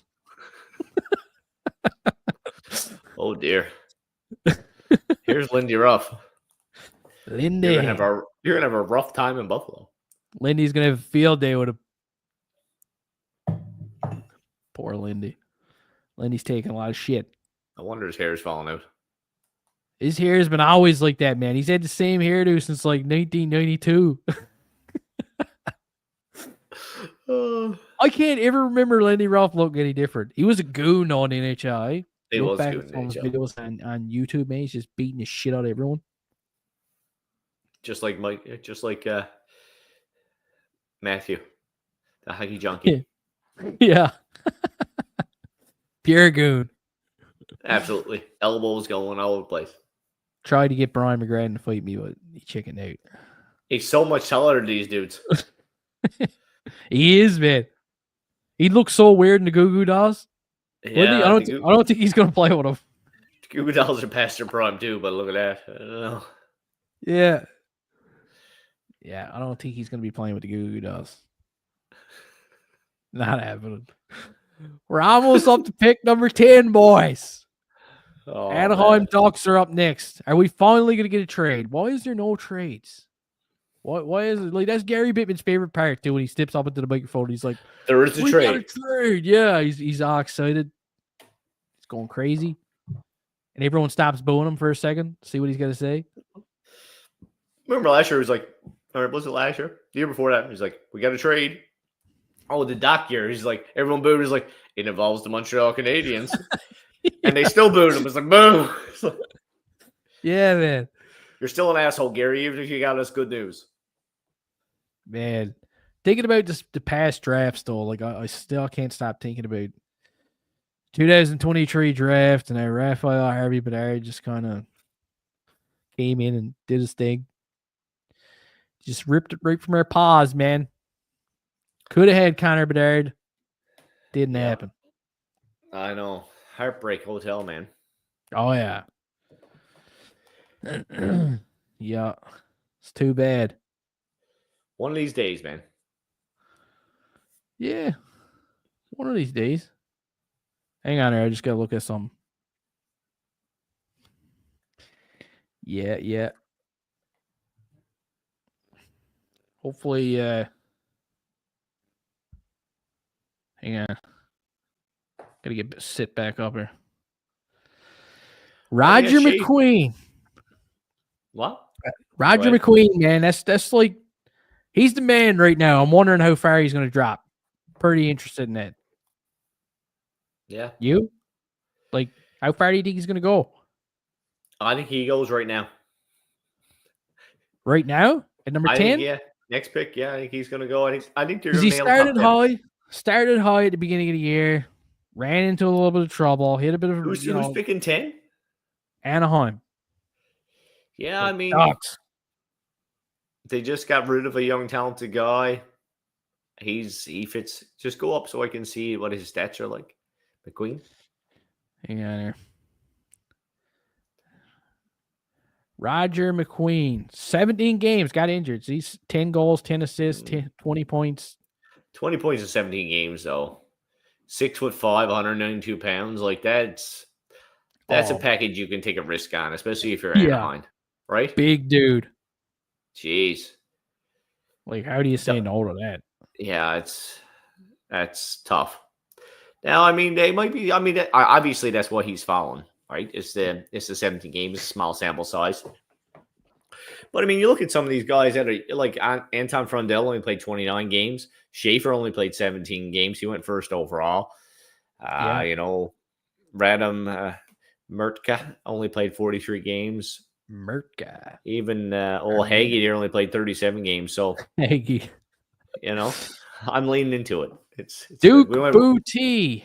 I would like to thank you on behalf of our fellow Montrealers for being a Gold Star channel covering the Habs. Thanks a lot, buddy. Thank you. You are a beauty, man. Yeah, he is a beauty. Oh, you're talking about me. Yeah, you're a beauty. He's a beauty too. He's a beauty.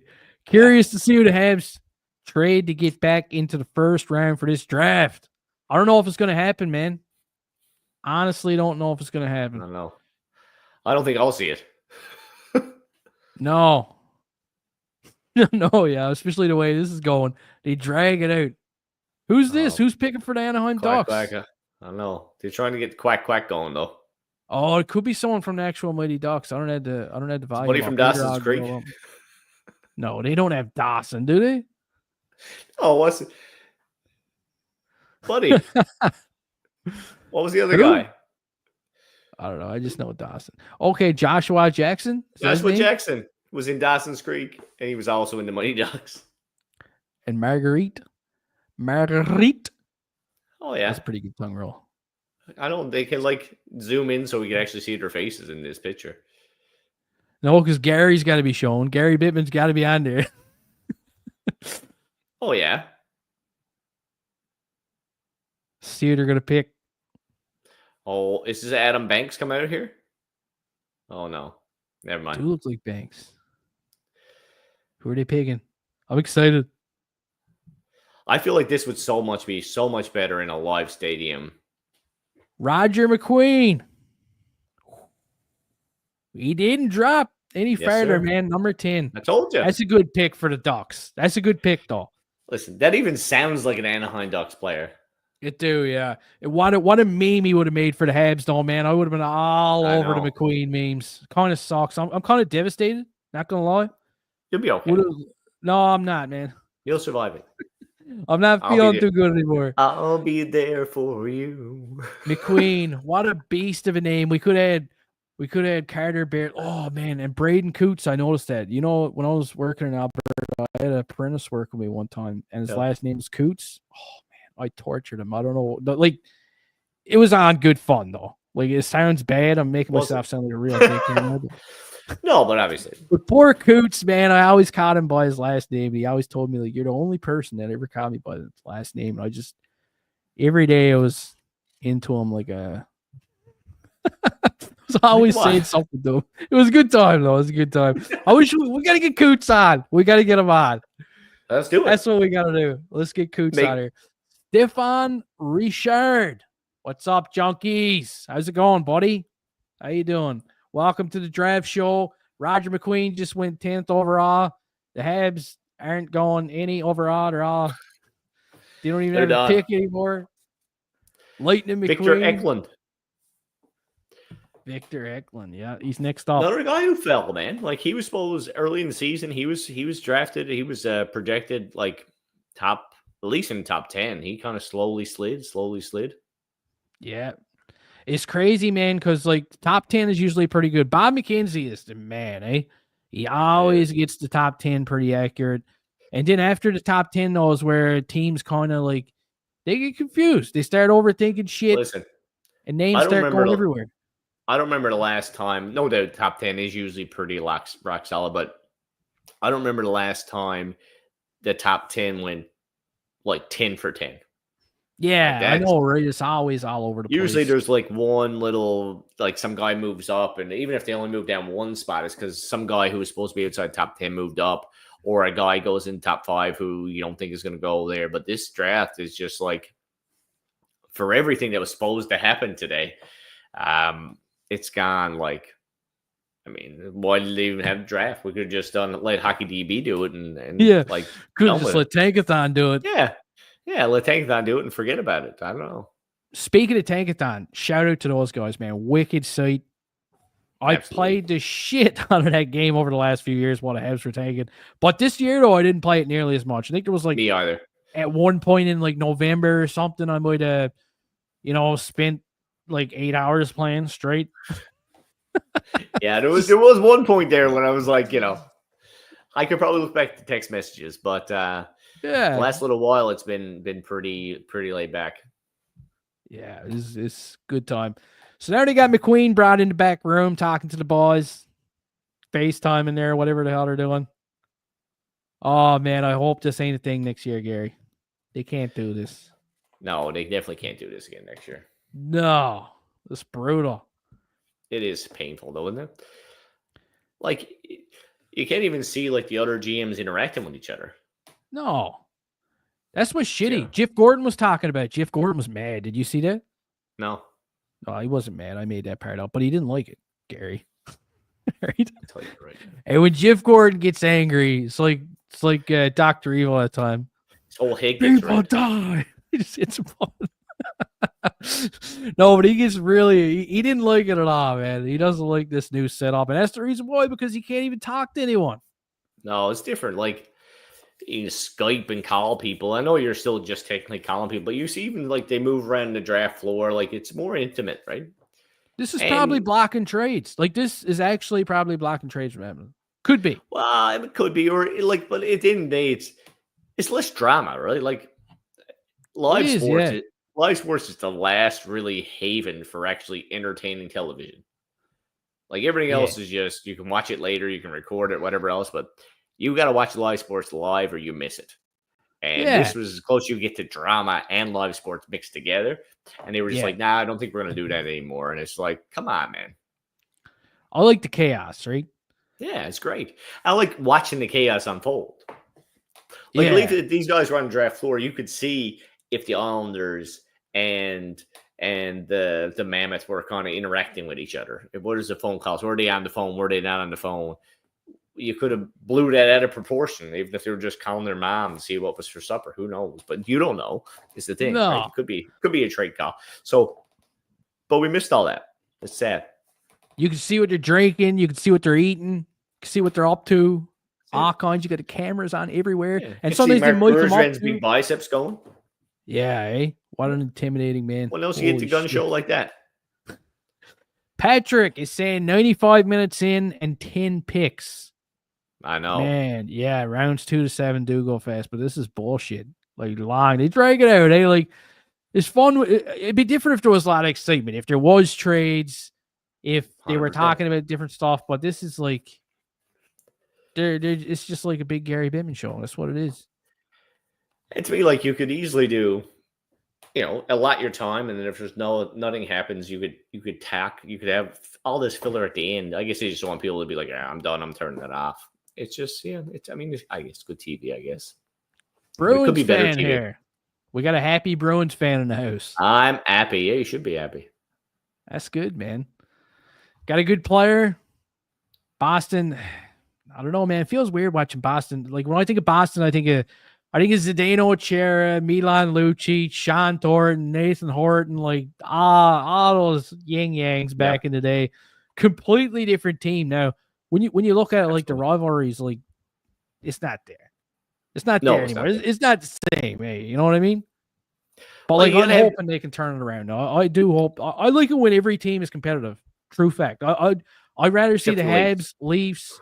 The Leafs to a degree, like the way the Leafs are doing now is perfect. Let them win during the regular season. Let them suffer in the playoffs. Like, beautiful. Yeah. No, I like. You can't get a rivalry while a team is poor. Like when Montreal is bad, like you're not. It's like you're still hoping to beat them every now and then, but it's like, it doesn't really have that oomph to it. You get rivalries when you play in the playoffs. Like the Montreal-Toronto rivalry wasn't much, but that playoff series really reignited it again. You know what I mean? Yeah. And of course we came out on top of that, just in case anyone missed it. But it was destiny, though. Yeah, it was destiny. So I mean, that stuff builds. It builds conflict. It builds animosity, and that's what it's all about. That's what rivalries are all about. Yeah, good. But I'll say this though about the Bruins. When the Bruins were playing against the Leafs last year or whatever in the playoffs, I wanted the Bruins to win. Like, 100%. Every time the Bruins are playing against the Leafs in the playoffs, like I just morph into some kind. Not really a Bruins fan, but I think it's just my hatred towards the Leafs. Yeah, I think a lot of people say, like, as a Canadian, how can you cheer against a Canadian team? And it's just like, it's in Newfoundland, like it's Leafs and Habs and a couple of sprinkling everything else. But like, you got Leafs and Habs fans living in like this close together, battling, arguing, families divided. I got a sister who's a Montreal fan. My dad's a Leaf fan. My wife's a Leaf fan. Two of her brothers are Habs fans. Nephews. It's all over the place, man. So you can't let your guard down for a single second. You got to be on the ball every second of every day. So that's where the hatred comes from. So, man, something crazy just happened. What? Pittsburgh went right off the board, man. The board we have, I should say. Wow. Who's that? Benjamin Dingle? Dingle. No, Gary. I don't know. I got a little Kendall, I think. Kendall? That makes sense. Yeah. Right there, he was projected at 21. Wow. They have back-to-back picks too, don't they? Man, that's a big move. Do you find, big move.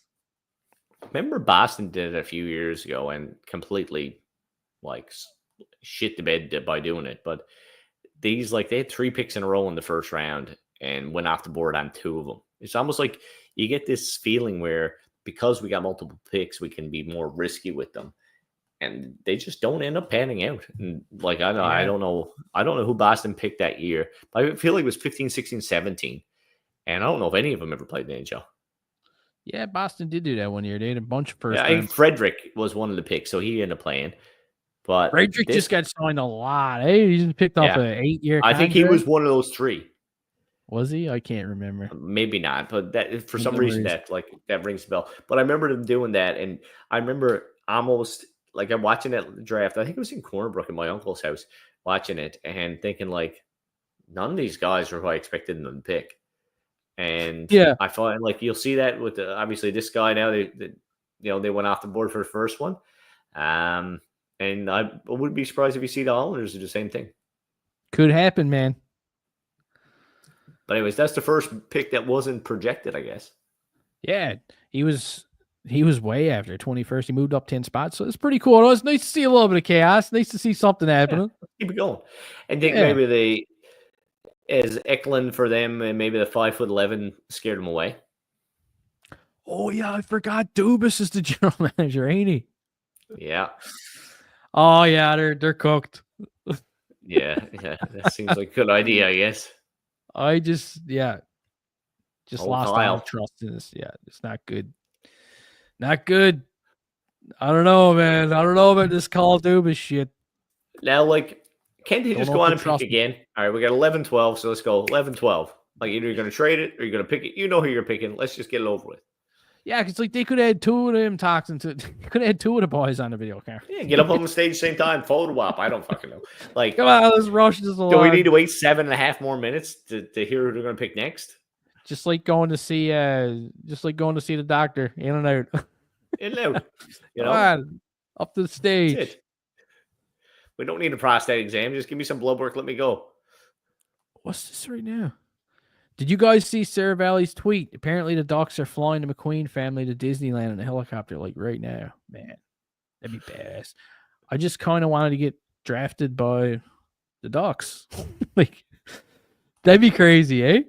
Yeah, that'd be crazy. I didn't see his tweet though. No, I didn't. Not gonna lie, I didn't see it, but I'm not looking because I got too much stuff on to go. But if someone can confirm that, that's pretty cool.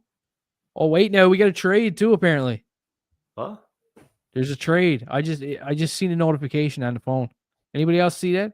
Yeah, Pittsburgh trades 12 down pick. from 12.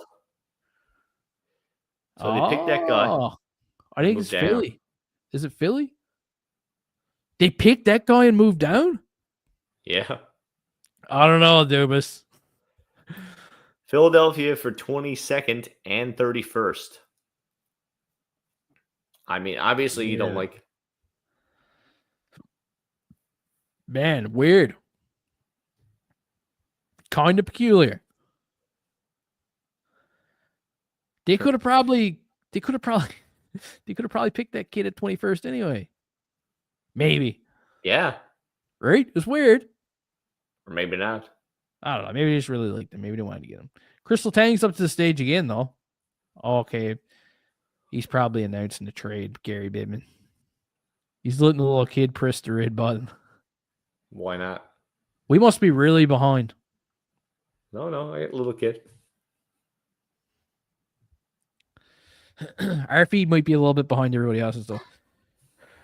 Newfoundland's half an hour behind. Always. Oh, they had a big trade alert thing, huh?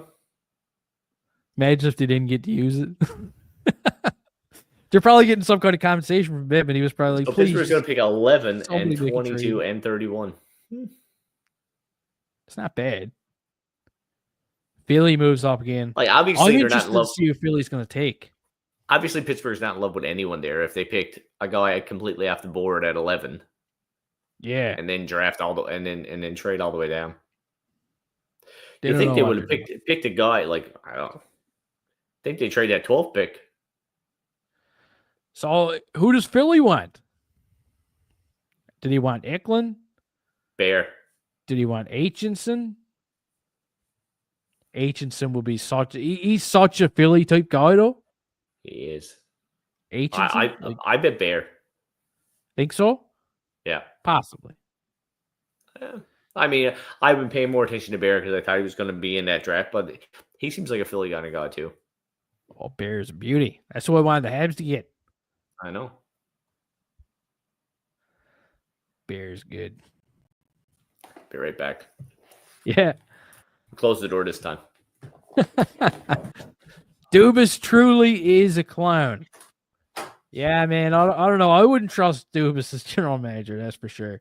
Kind of a weird hire by the Penguins. I wouldn't trust Brad Treliving either, though. Like, it's almost like some kind of a Leafs curse. But Dubas was, I don't know, he just seems too young to be a general manager in one sense. You always get that like high school look on his face. I don't know. I don't trust him. Bergevin was a twit, but he brought some of the pillars on this team, minus Suzuki, considering he wanted Cody Glass. Yeah, imagine if that didn't happen. That would have been a pretty big plot twist. Captain of the team gone. Nick Suzuki turned out great, man. What a player. One thing that I really like about Nick Suzuki is how rarely you see him get injured. Never see Suzuki get injured. He's got an Iron Man streak going, young captain in the NHL.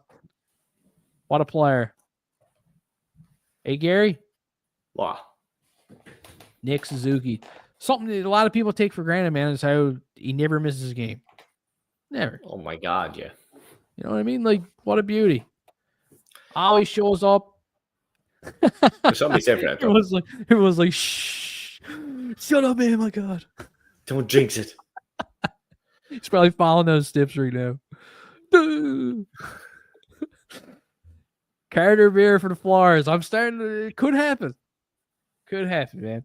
Flames fan here. Don't trust Treliving. I agree, man. 100%. Look what Treliving did to the Flames.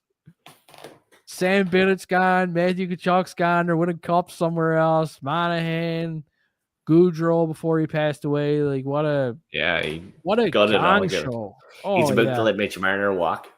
Oh, it's beautiful, ain't it? It is beautiful. Pick is in. We're about to find out. I will say, like, that John Tavares trade or signing, it was that could be. That's a nice signing. I know, it makes me sick. They got lucky with that. I don't think that's so much him as that is a guy who just didn't want to move anymore and made all his money. Yeah. Who's this guy? Brandon Graham. Brandon Graham. Ring a bell, Gary? Is he from Football up your way? Player. Yeah, he's from Fort Rexton. Maybe Philadelphia Eagles, maybe? Yeah. Jack Nesbitt. Philadelphia moves up and grabs Jack Nesbitt. Where was Jack on this one? He was down. Jack's a good player, though. I was actually looking at. Not in the. He's 29th ranked on Tankathon. But big centerman. Yeah, centers are moving 25 goals, 39 assists. Hey, man, worth the risk. I think so. I agree. Yeah, I think so. That's not, you can't really complain about that one if you're a Flyers fan. Geez, the Flyers are doing pretty good. Makes me sick. What? Makes me sick. They're doing pretty good. Yeah, I know. Overrated. What? They're overrated. Yeah, they're overrated, man. How many do you want to go, Gary? How many do you want to do here? I don't know. I'd like to go on, but why don't we do 10 more minutes and see where we end up? You're dragging it. Yeah, we can do 10 more minutes. I can do 10 more minutes. What do you think, everyone? You know what's going to happen is we're going to log off, and Montreal is going to trade or draft up. That's going to be brutal. I can't see it happening, though. I think the Habs are done. I don't know why. I think the Habs are done today. They got their boy. Yeah, I agree. I think for today, I do think the free agency is going to be interesting, though. There's going to be something happen. Yeah.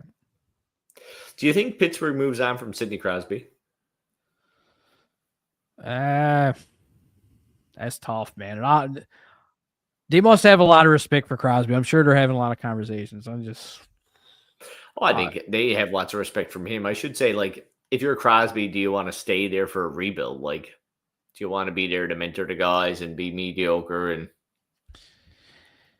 if I was the Pittsburgh Penguins, I'd probably keep him around. I'd have him retire Pittsburgh Penguin. That's what I would do. But when you look at it, if Crosby wants to go try and win a cup somewhere else, maybe get on board with And another young he's enough got a couple, but even as that organization, I mean, Crosby is still he's a point per game player.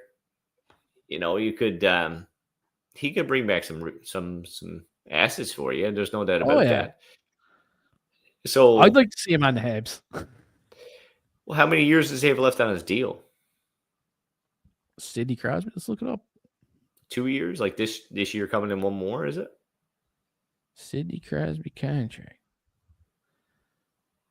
2-year contract extension with the Pittsburgh Penguins worth $17.4 million, keeping him until the 2026-2027 season. Through that season. So 2027. So this season, next season. Yeah. So yeah, maybe not. But I can see Brad Marchand going back to Boston right now. That wouldn't surprise me in the least. I think that's where he'll end up. So the Bruins move him to get assets back, and then he comes back and he plays for them again and finishes out his career there. I could see a similar thing like that for Sidney Crosby. Wouldn't surprise me to see him dealt, play a couple seasons somewhere wherever it is. I'm just Montreal obviously comes to mind, but anywhere.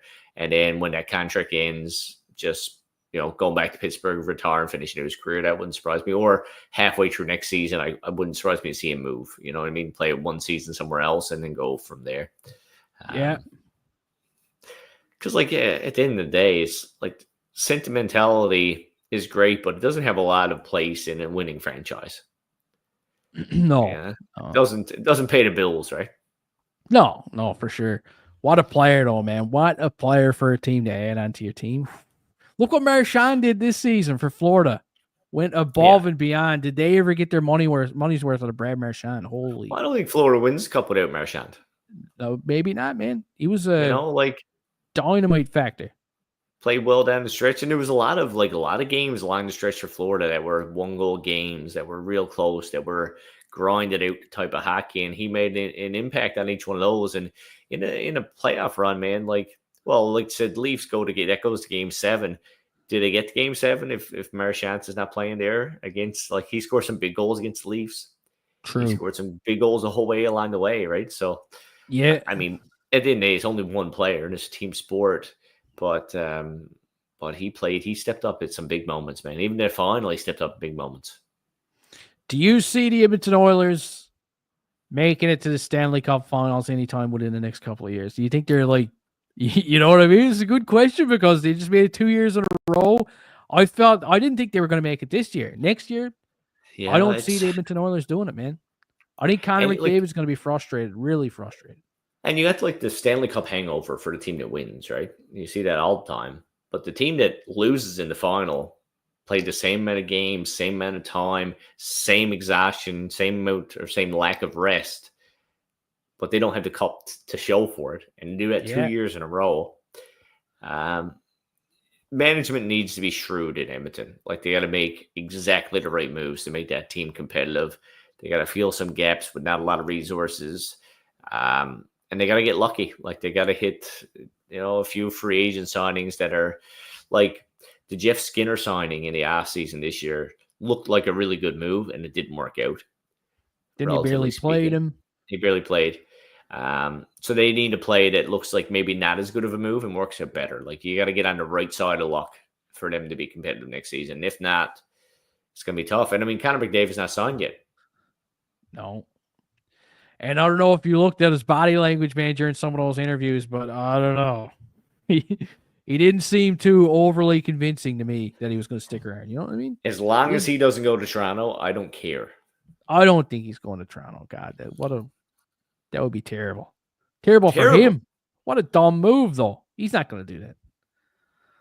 Be terrible for the world. I can't see it happening. No, me either. But if he leaves Edmonton, he could go anywhere. True. He can go wherever he wants. Yeah, he can pick. Yeah. He can pick. He'll pick his place, pick his price. Yeah. It's not Detroit money for Red him. Wings. Red Wings are up next, man. Pick number 13. All right. Lyndon Lankovic is on the list. Jackson Smith's still not taken. Victor Eklund's still not taken. Aitchison's still there. Bear. Yeah, but I'll tell Lots you, of good players, man. Yzerman could do anything. Yeah. Could be an So- Austrian defenseman coming up here. Is that Darren McCarty? No. Is it? What a legend. No, someone Coulier. Oh. Like I messed up. No audio's got me on.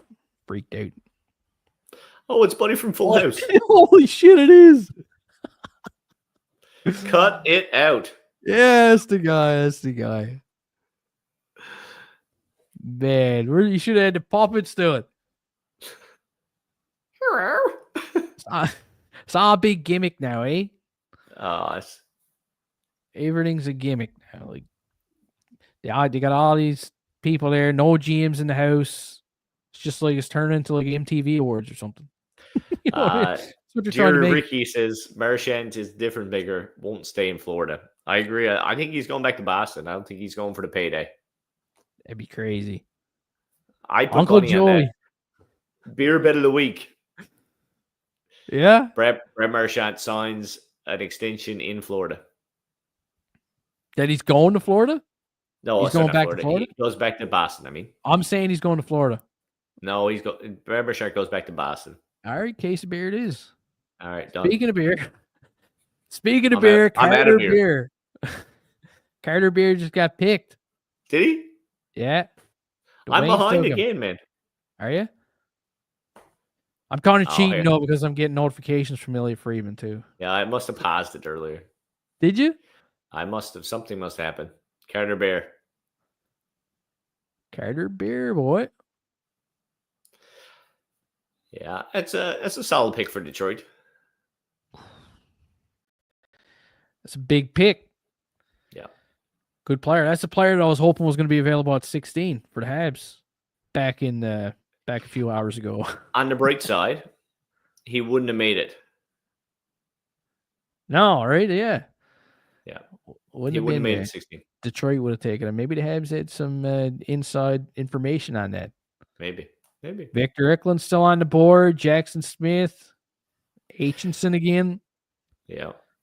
Lots of play. I mean, it's funny. The first 10 went like that. Yeah. And now it's all over the place. Everywhere. Yeah. Yeah. That was the line in the sand, apparently. A lot of times that line is at 5. So this draft was a bit different. Yeah. It was I think less depth, but obviously a lot of people were in line with where they have every player seated. So that's interesting. He's going to be a good player. That's a good player for the Detroit Red Wings, man. I'd be happy if I was a Wings fan right now. I agree. Yeah, like a nice kind of mid-size forward. And like just look at those stats. I mean, 82 points in 56 games. Beauty. Can't go around there, man. Like that's solid. NHL equivalently is the highest that's left on the board there, or one of the highest left on the board. So it's it's a good one. Well, Hockey Junkie, it's been a pleasure. You done? I got to tap out. Leaving? I got to. It's got to happen. Well, that's 2 hours. That's all I can dedicate to you today. 2 hours is pretty good, man. Hey, I gotta go. Pick what? Pick 14? No, pick 13. 13. I gotta go whippersnip in the dark now. Oh, that's not really. I'm gonna drink beer in the light here probably, but no, I gotta go. But everybody, it was a good draft. Not a whole lot from the Montreal Canadiens perspective, but we got to chat about a little bit of everything. Thanks for listening to my foolishness, and well, not from Hockey Junkie. He's gonna stick with you from GK. I'll see you next time. See you, buddy. See you, man. Take it easy. Yeah. I don't know how to leave. Here, I'll kick his ass out. He's gone. Ain't no coming back now, Gary. You're done. Everybody say goodbye to Gary. Gary's gone. Now it's just me, and I don't really know how long I'm going to be here, but we'll see what happens. Carter Beer's now off the board, gone to the Detroit Red Wings. I don't know if the Habs are making any more deals, boys. I don't think they're coming back. What are you guys saying? Do you think that somehow the Habs are going to sneak back into this? Maybe a late pick between 25 and 30? I don't know. I can't see it. Unless they packaged up some of their picks in later rounds and moved up for a late pick in the draft. But I guess it all depends. They're probably watching too. They're probably watching to see who's still on the board. Maybe they get their eyes on a guy. Who knows? Who knows what old Kent's up to? Huh? Who knows?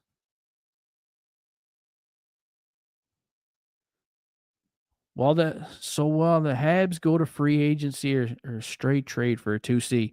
Good question, man. I don't know. Like in the past, I've always been opposed to going to free agency because free agency, you always tend to overpay for some of these guys. You always make mistakes. I remember, I think it was 2016. Was it 2016 year that Milan Lucic was a free agent and the Habs were really close? Apparently, he was down to the Habs or the Oilers or whatever it was, and he ended up going with the Oilers. I think the Oilers hired his former GM from Boston. But that was really close to happening. And at the time, I wanted it to happen. And look what the end result was. They got like 1 or 2 good years out of him in Edmonton, and then it all went to shit with his career. But I don't know. I'm thinking maybe a trade eventually. It all depends. It all depends who's on the board and what Kent Hughes thinks. But it'd be cool, though. Who's that? Hang on. Did you hear that the Habs might get Kyrou? I've seen a lot of Habs fans on X talking about it, possibly getting Kyrou, especially before they got Dobson, but they didn't get him. They didn't get Kyrou. I was wondering if Kyrou was actually going to be involved in the package to the Islanders to get Dobson from St. Louis. I thought maybe they were going to try and pitch Kyrou towards them. But Dobson didn't want to go out west. He's close to home now. He's in Montreal. You could toss a rock and hit PEI. You could go in PEI and toss a potato and hit Quebec. He likes that. He likes to be Noah Dobson's that kind of guy, man. He likes to be a potato toss away, right? I love him, though. I'm going to be so pumped watching him next season. Junkie for Prime Minister, Blair Hawkins. What's going on, buddy? Welcome to the show. Where's Pizzetta? I don't know where Pizzetta is, man. There's a part of me that thinks that he's here watching, but I don't know if he is or not. Piz, if you're here, can you reveal yourself, please? Slammer edits. Marco D'Amico said that the Habs are still kicking the tires at Kyrou even after trading for Dobson. Holy shit. I didn't see that. Can anyone else confirm that? Because if he said that, that's pretty cool. Marco D'Amico, man, credit to him. He's the one that kind of broke that Dobson trade. He was the one that originally said the Habs were kicking the tires on him.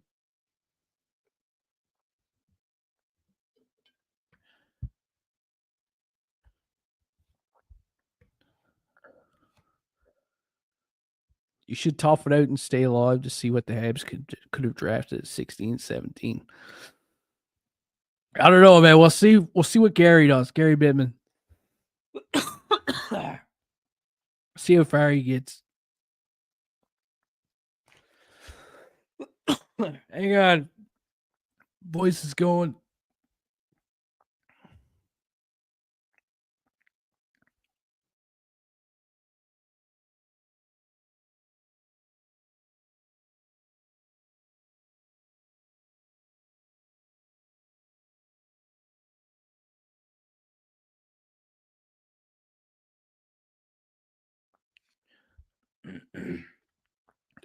Holy shit.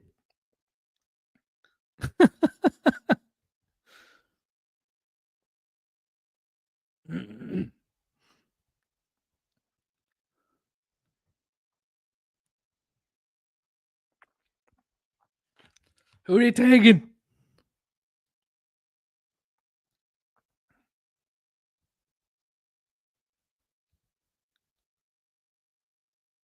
Who is it?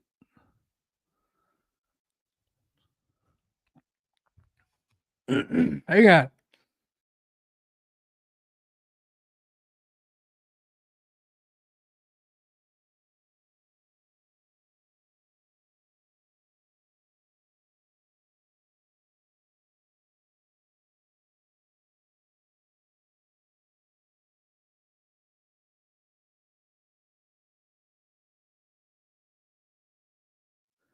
That sucks. Who do you got? No, I'm not okay. Voice is starting to go.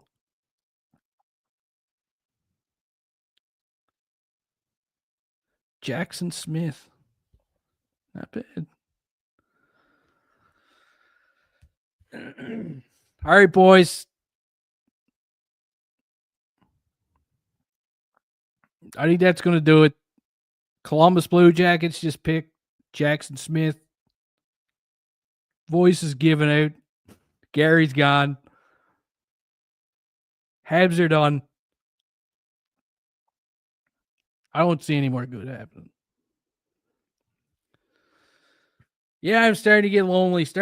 Without Gary. The voice is just gets destroyed after a while. I don't know what it is, man. Thanks for coming out, though. Thanks for watching. Really appreciate it. And I'll be back at it tomorrow. I'll be making videos tomorrow. Peace. If the Habs come back and do something, let me know. Hopefully they do.